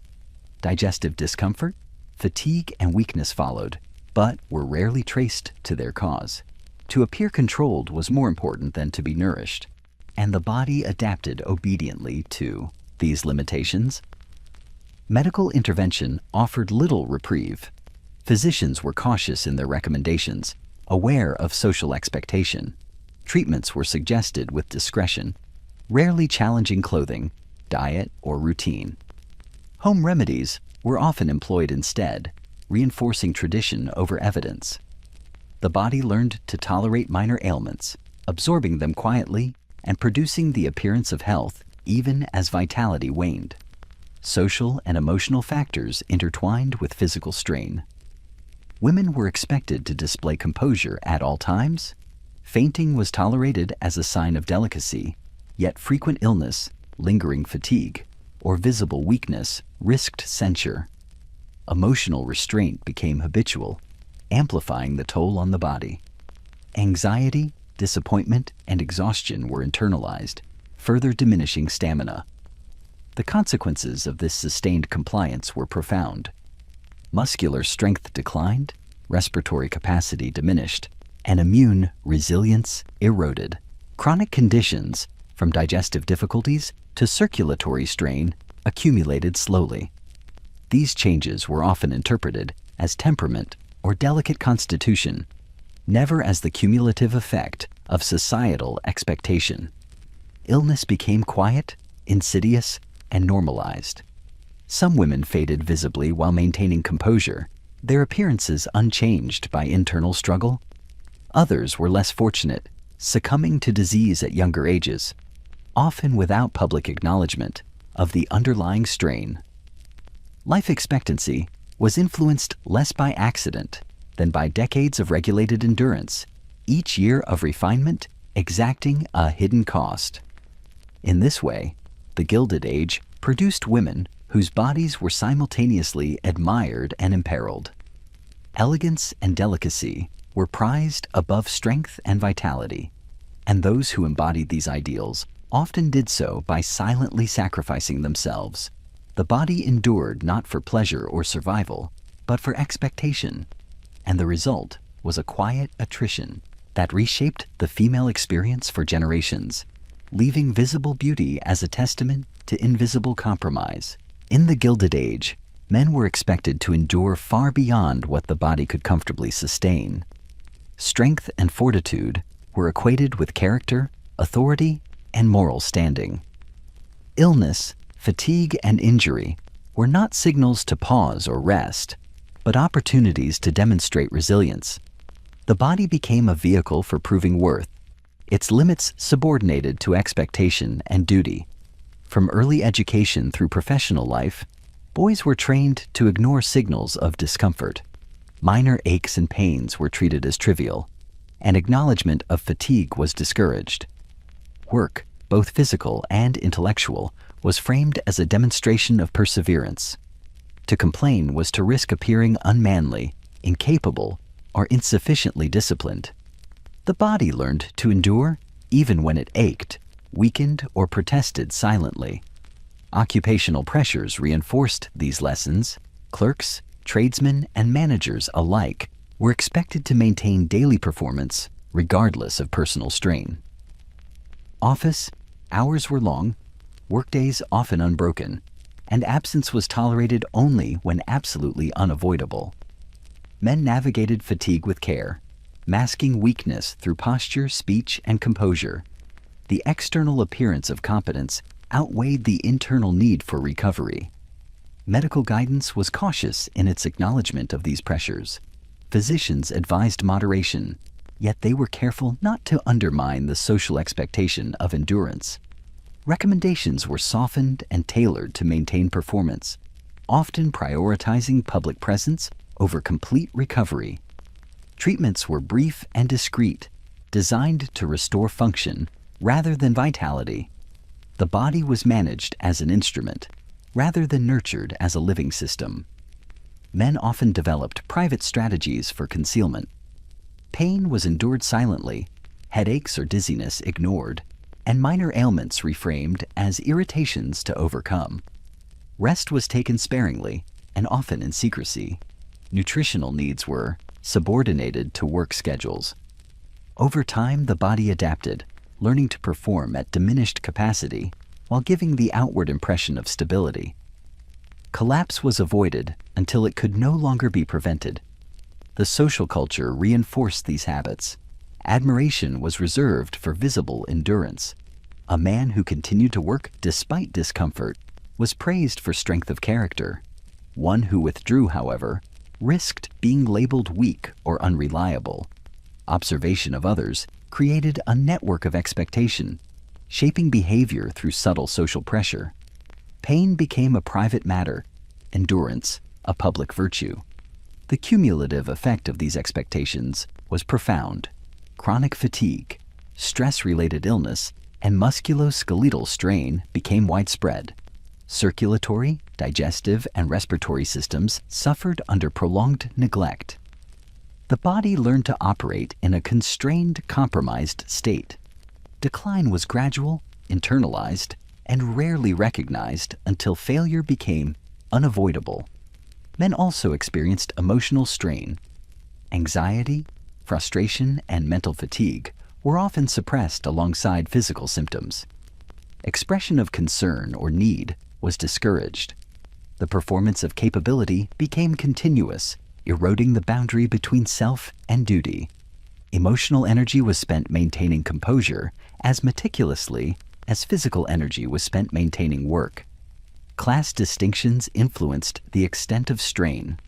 Laborers faced greater physical demands, while professional men endured mental exertion and social expectation. In both cases, the body was pressed to perform beyond comfort, with little recourse. Privilege offered access to care and some accommodation, yet social expectation remained a constant constraint. Ultimately, men who worked past collapse embodied a paradox. They were admired for their endurance, even as that endurance eroded their health. Strength and reputation were preserved at the cost of vitality. the body became an instrument of social proof, trained to persist silently, performing as required while accumulating hidden compromise. Survival and respectability were inseparable from sacrifice, and the price was exacted quietly, day after day, until the limits could no longer be postponed. In the Gilded Age, the body was rarely free from regulation, but the mind was even less so. Constant observation, expectation, and discipline extended beyond posture, diet, and clothing, reaching into thought, feeling, and response. Emotional restraint was not merely advised, it was required. To express desire, distress, or fatigue openly was to risk judgment. The result was a quiet, cumulative burden, an interior weight carried alongside the visible performance of refinement. From childhood, individuals were taught to monitor not only their movements, but their reactions. Tears were discouraged, frustration hidden, excitement tempered. The emotional landscape was conditioned to remain orderly, to align with the codes of propriety. The mind and body were inseparable in this task, each reinforcing the other in service of social expectation. Daily life demanded vigilance. Conversations were approached with care, gestures measured, and laughter moderated. Even in private, individuals learned to anticipate the potential consequences of expression. The body itself responded to this attentiveness. Muscles tensed in preparation, posture adjusted, and breath controlled. Nervous energy became internalized, simmering beneath composure. The strain was unrelenting, though invisible to the casual observer. Medical observers recognized the effects only partially. Terms such as nerves, hysteria, or sensitivity were applied unevenly, often framed as inherent traits rather than consequences of sustained restraint. Emotional fatigue was treated as temperament, and the burden of chronic vigilance was rarely attributed to social expectation. The individual, rather than the system, was held responsible for endurance. The consequences of constant control were physical as well as emotional. Tension accumulated in muscles, particularly the shoulders, neck, and spine. Sleep was shallow, interrupted by worry or anticipation. Digestive and circulatory systems were affected, responding to stress that was constant, yet unacknowledged. The body bore the imprint of vigilance, enduring in silence, while the mind measured and moderated every impulse. Gender amplified these effects. Women were expected to exhibit composure and delicacy, often suppressing assertiveness or indignation. Men were encouraged to project confidence and stoicism, rarely acknowledging fear, doubt, or exhaustion. Both were required to maintain appearances of ease, with internal struggle concealed. Emotional suppression was a form of currency, demonstrating control and propriety simultaneously. The home environment reinforced these lessons. Children observed and absorbed parental restraint, learning to internalize pressure and conceal discontent. Houses were designed to limit sudden movements or noise, cultivating calm and decorum. Family members moderated their reactions, offering subtle cues that reinforced vigilance. The body and mind learned to conform from a young age, carrying the practice into adulthood as habit. Social events amplified the pressure. Balls, dinners, and gatherings demanded continuous performance. Posture, voice, and expression were monitored carefully, with little opportunity for authentic release. Emotional responses were filtered through etiquette, and excess could result in gossip or disapproval. The cost of participation was a steady internal effort to harmonize desire, need, and propriety. Over time, the emotional toll accumulated invisibly. Anxiety, tension, and suppressed desire became habitual companions. The mind rarely rested, anticipating judgment and regulating sensation. Internalized vigilance became instinctive, leaving little room for spontaneity or genuine repose. Fatigue was normalized, resilience diminished, and the body adapted to carry the weight of expectation without relief. In this way, constant control produced a subtle but profound erosion of vitality. The individual remained outwardly composed, fulfilling social roles with apparent ease. Beneath the surface, however, every movement, every thought, and every feeling was moderated, shaping the body, mind, and experience. Emotional restraint became a form of silent endurance, a necessary skill for belonging, and a cost quietly borne, day after day, within the structures of society.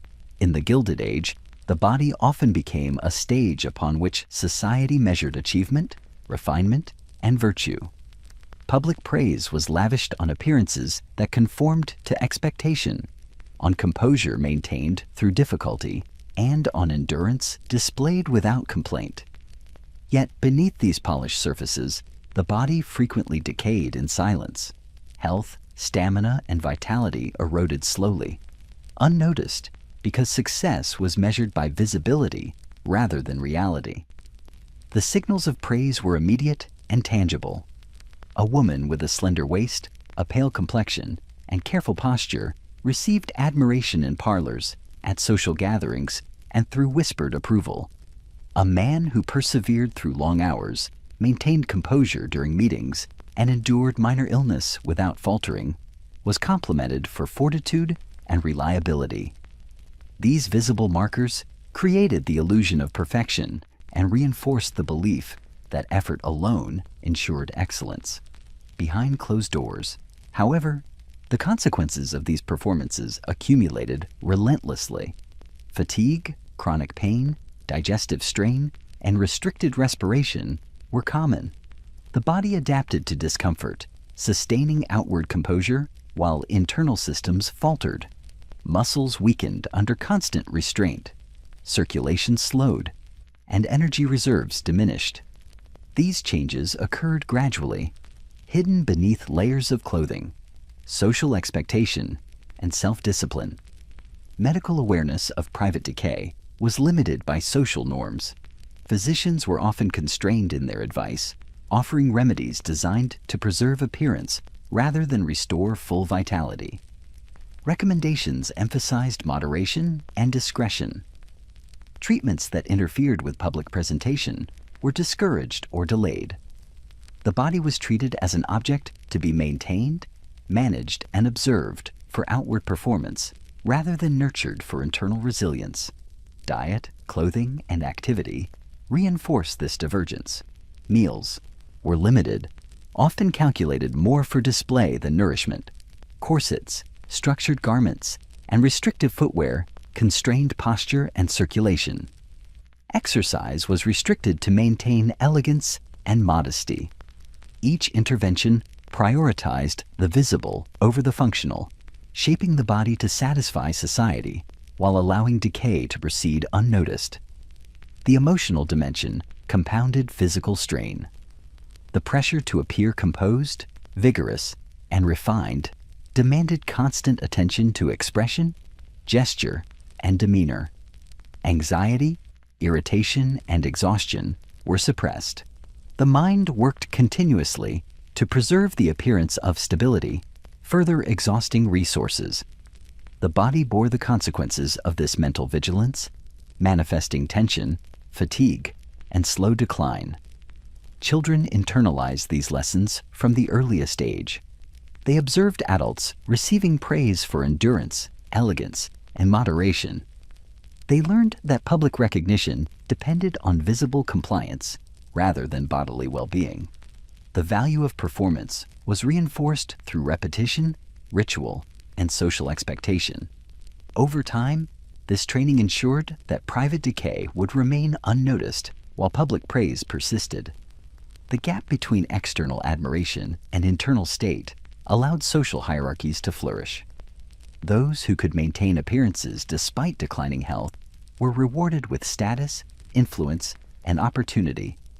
Those whose decline became visible risked censure, gossip, or marginalization.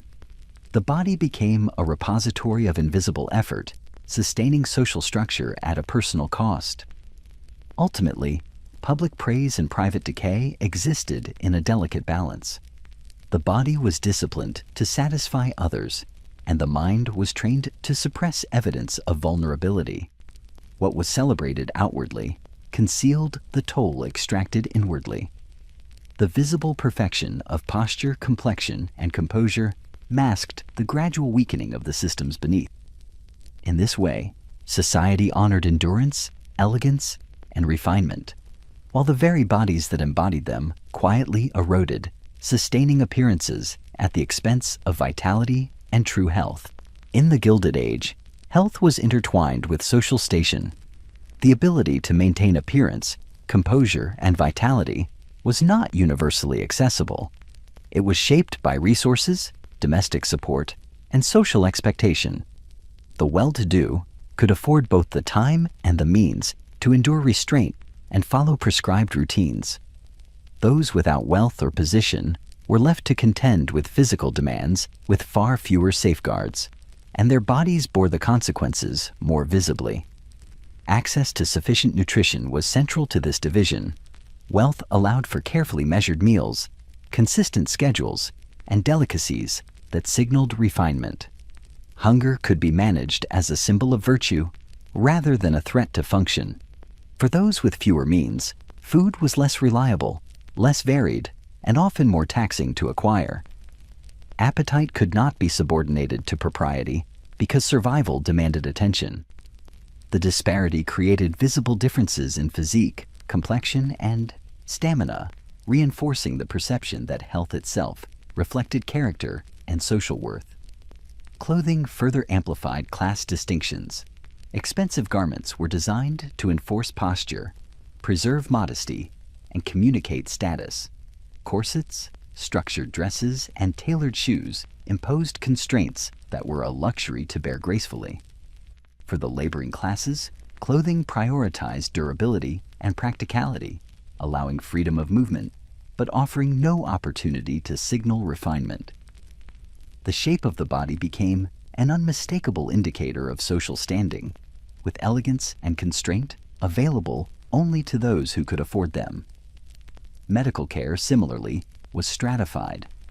Wealth allowed access to trained physicians, discreet consultations, and attentive care. Treatments could be administered with privacy and comfort. The poor, by contrast, relied on limited resources, home remedies, or overburdened practitioners. Illness in these households was more likely to be visible, disruptive, and persistent. The body itself communicated class through its health, stamina, and recovery, or through the lack thereof. Leisure was another marker. The affluent could schedule periods of rest, recreation, and gentle exercise to maintain both appearance and function. They could take time to recover from minor ailments without social repercussion. For the working classes, labor was necessary for survival, and fatigue could not be masked. Posture, movement, and expression were constrained less by etiquette and more by the demands of labor. Resilience was exercised differently, but the appearance of endurance was often unattainable. Education reinforced these disparities.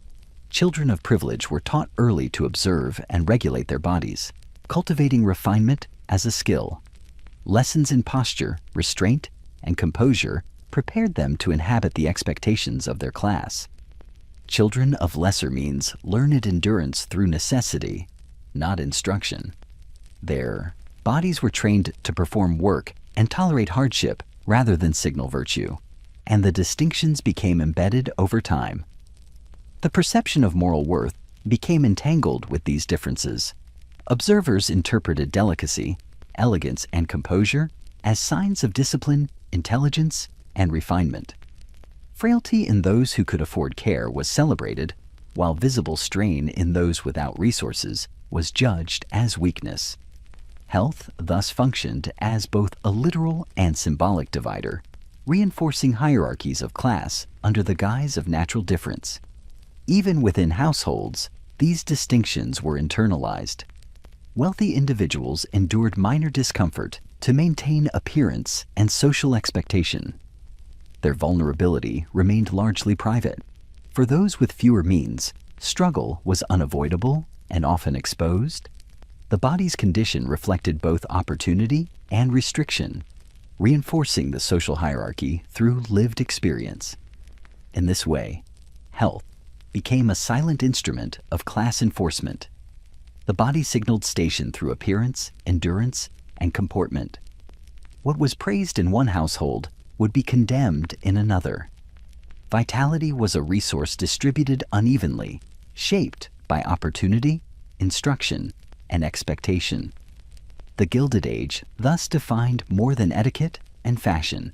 It codified the body itself as a measure of social standing, making endurance, restraint, and appearance a privilege rather than a universal standard. In the Gilded Age, the consequences of health, appearance, and endurance extended beyond life itself. Reputation did not perish with the body. It lingered, shaped by social memory, letters, portraits, and whispered recollections. Illness, frailty, and suffering were rewritten or concealed in death, ensuring that the narrative of refinement remained intact.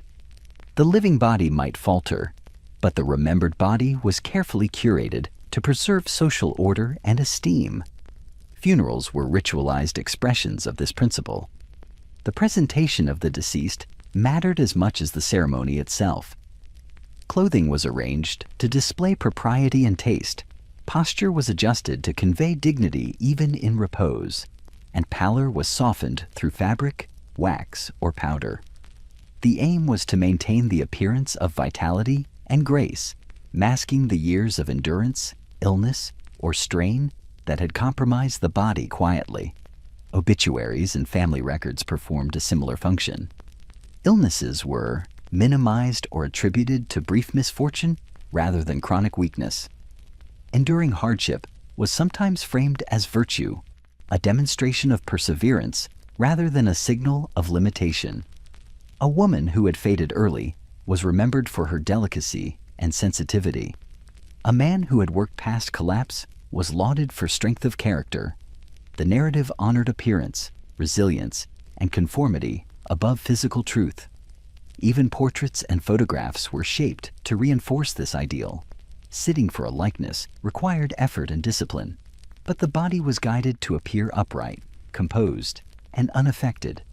Artists adjusted features and posture to smooth the evidence of fatigue or malady. The body could be immortalized in social memory in a state of refinement that had seldom matched its living condition. These images became evidence not of what had been endured, but of what society wished to remember. Families invested in maintaining posthumous reputation because social standing depended on memory. Letters, journals, and anecdotal accounts emphasized composure, generosity, and diligence. Weakness, illness, or discomfort was downplayed or omitted entirely. Even the small details of daily struggle were excised from the narrative, leaving a curated account in which the body had performed as ideally as the spirit. Children were taught to honor this practice. They learned to recount the deceased according to social expectation, preserving the story of refinement. Memory became a tool for discipline, extending the reach of societal expectation beyond the grave. Illness or suffering, when discussed, was reframed as evidence of endurance, sensitivity, or delicate constitution, rather than mere vulnerability. The body's struggle became part of its social currency, transformed into moral significance. The practice of preserving reputation after death reinforced the lessons of life. If endurance, restraint, and propriety were rewarded with admiration and remembrance, there was incentive to maintain them during life, even at personal cost. The body learned that its service to social expectation extended beyond mortality, that the performance of health and refinement might shape memory as much as immediate perception. Yet this posthumous curation also concealed the realities of life. Chronic fatigue, restricted breathing, digestive strain, and hidden pain were omitted from records. The body's compromises remained invisible, leaving a legacy of grace and decorum that obscured the cost of survival. What was admired and remembered was appearance, endurance, and composure. rather than the lived experience of limitation. In this way, reputation after death became a final extension of social control. The body's failures were quietly erased and its virtues amplified. Illness and fragility were reframed as sensitivity or refinement. The narrative of life was polished, even if the body had been constrained, fatigued, or diminished. Memory itself participated in the same system of discipline, ensuring that respectability endured beyond the temporal limits of the flesh. In the Gilded Age, emerging medical understanding often collided with entrenched social custom. Physicians and reformers sought to introduce practices that could preserve health, improve resilience, and prevent chronic decline. Yet these innovations met persistent resistance from households, social circles, and the broader culture, which valued appearance, discretion, and conformity above the tangible benefits of intervention. Health reform was not merely a question of knowledge, it was a question of propriety and perception. Reformers emphasized the importance of diet, exercise, and ventilation. They promoted lighter clothing, looser corseting, and greater freedom of movement for both men and women. Emphasis was placed on balanced meals, sufficient sleep, and regular activity to sustain strength. Yet these recommendations often clashed with the expectations of refinement. A woman's elegance was measured in her silhouette, the tightness of her dress, and her careful restraint, not in her stamina or flexibility. Men were praised for endurance and composure rather than physiological balance. Households were hesitant to adopt advice that threatened appearance or routine. Clothing modifications, dietary changes, or prescribed rest were sometimes dismissed as frivolous or unnecessary. Comfort was subordinated to social performance, and the body remained subject to expectation rather than innovation. Advice that demanded conspicuous change risked being ignored, no matter how sound its logic or how well-intentioned. Physicians attempting reform navigated these social constraints carefully.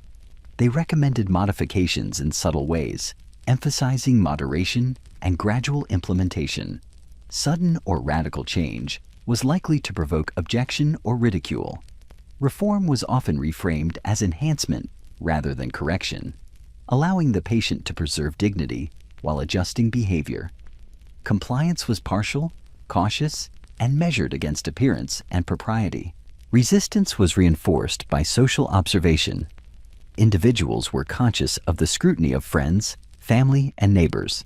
Deviations from custom drew comment, curiosity, or disapproval.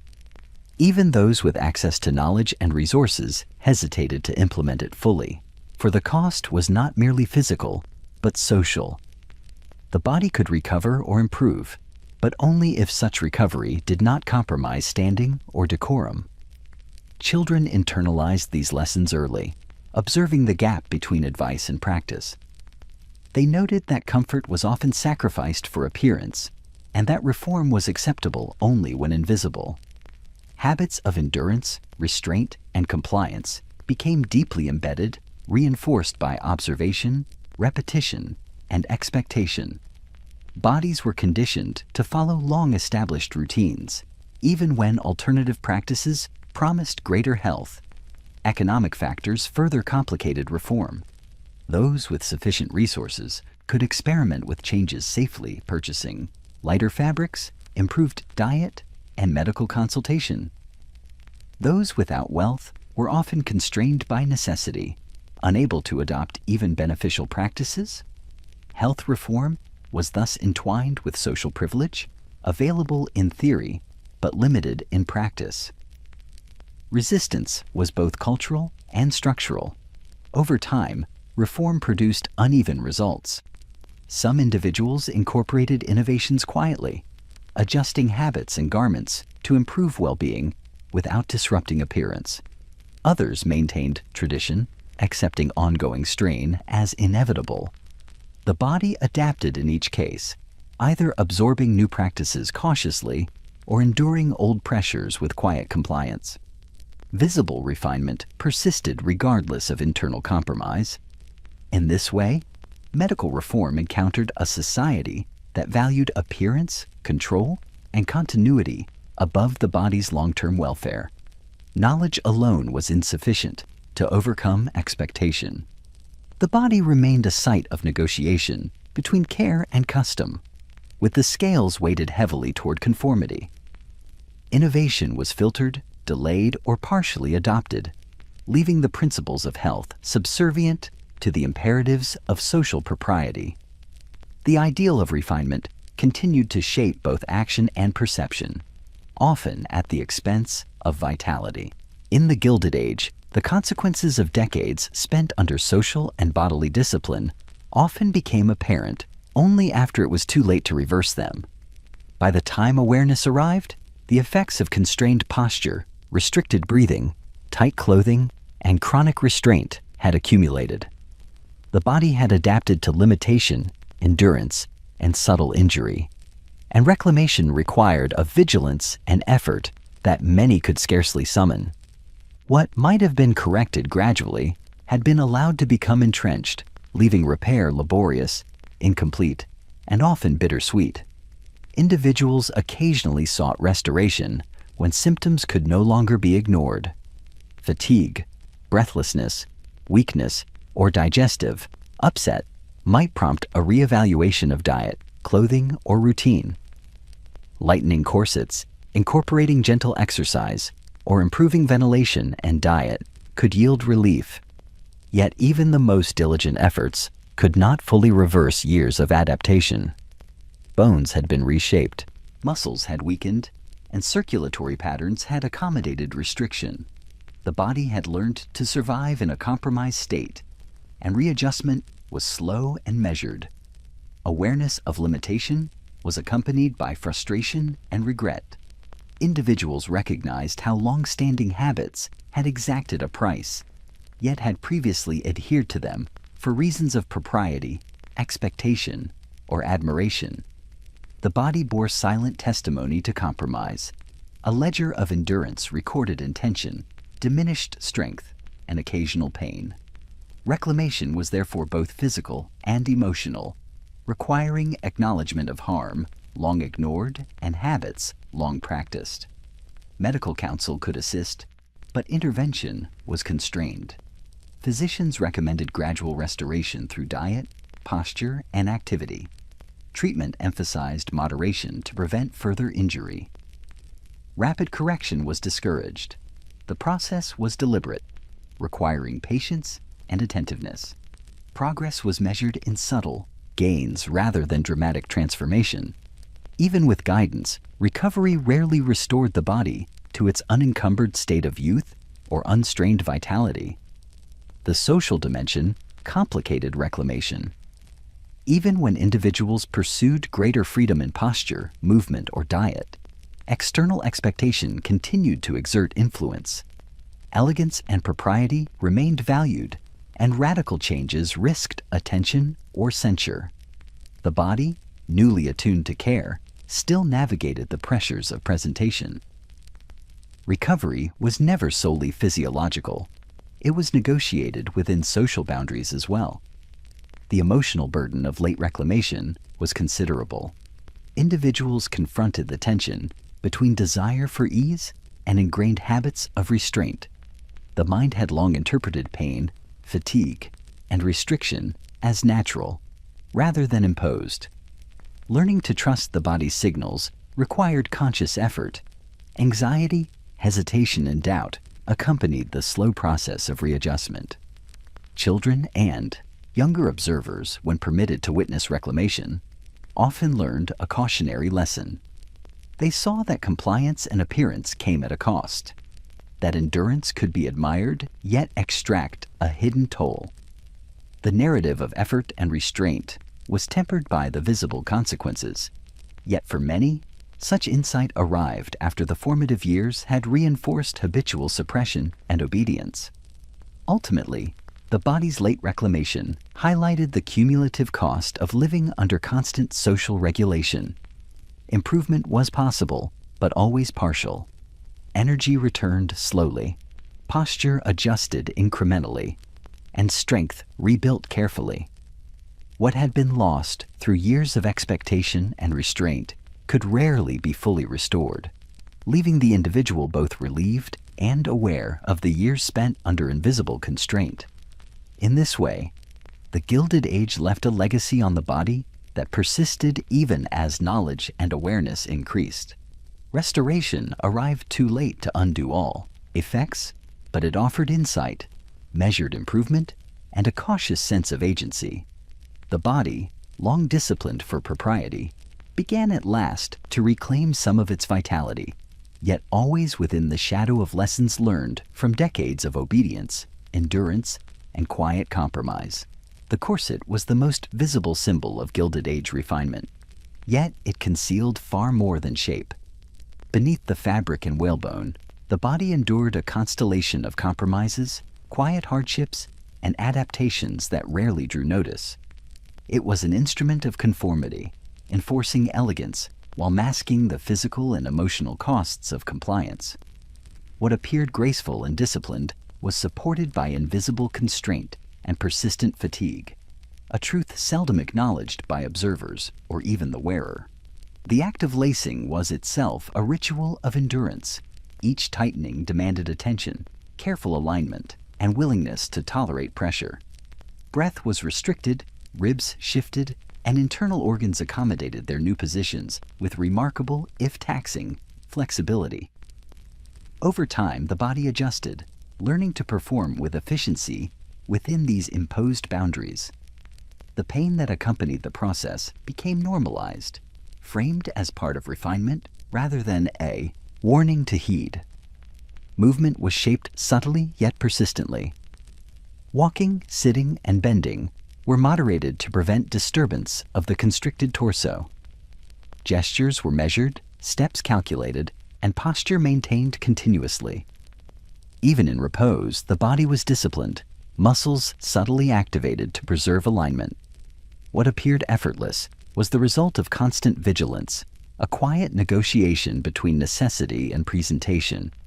The corset's influence extended beyond the physical into the emotional. The wearer learned to gauge sensation carefully, to internalize discomfort, and to monitor herself against an ever-present standard. Anxiety, fatigue, and strain were absorbed silently, hidden beneath the veneer of elegance. The body became both participant and observer, aware of its limitations, yet committed to fulfilling expectation. Endurance became habitual, almost instinctive, and suffering transformed into performance. Medical awareness of these effects was emerging, yet the advice was often circumscribed. Physicians recognized restricted breathing, digestive difficulty, and muscular strain, but their guidance emphasized moderation rather than fundamental change. The social value of the corset tempered instruction. Preservation of appearance outweighed correction of consequence, and subtle injury was accepted as the cost of propriety. The body, therefore, was guided to endure while appearing intact. Clothing, diet, and posture reinforced the corset's demands. Layers of petticoats added weight. High collars and fitted sleeves constrained mobility, and restrictive footwear affected balance. Daily life required continuous adaptation, a negotiation that made small tasks more taxing and recovery slower. The body adapted in ways that concealed stress, making endurance appear natural.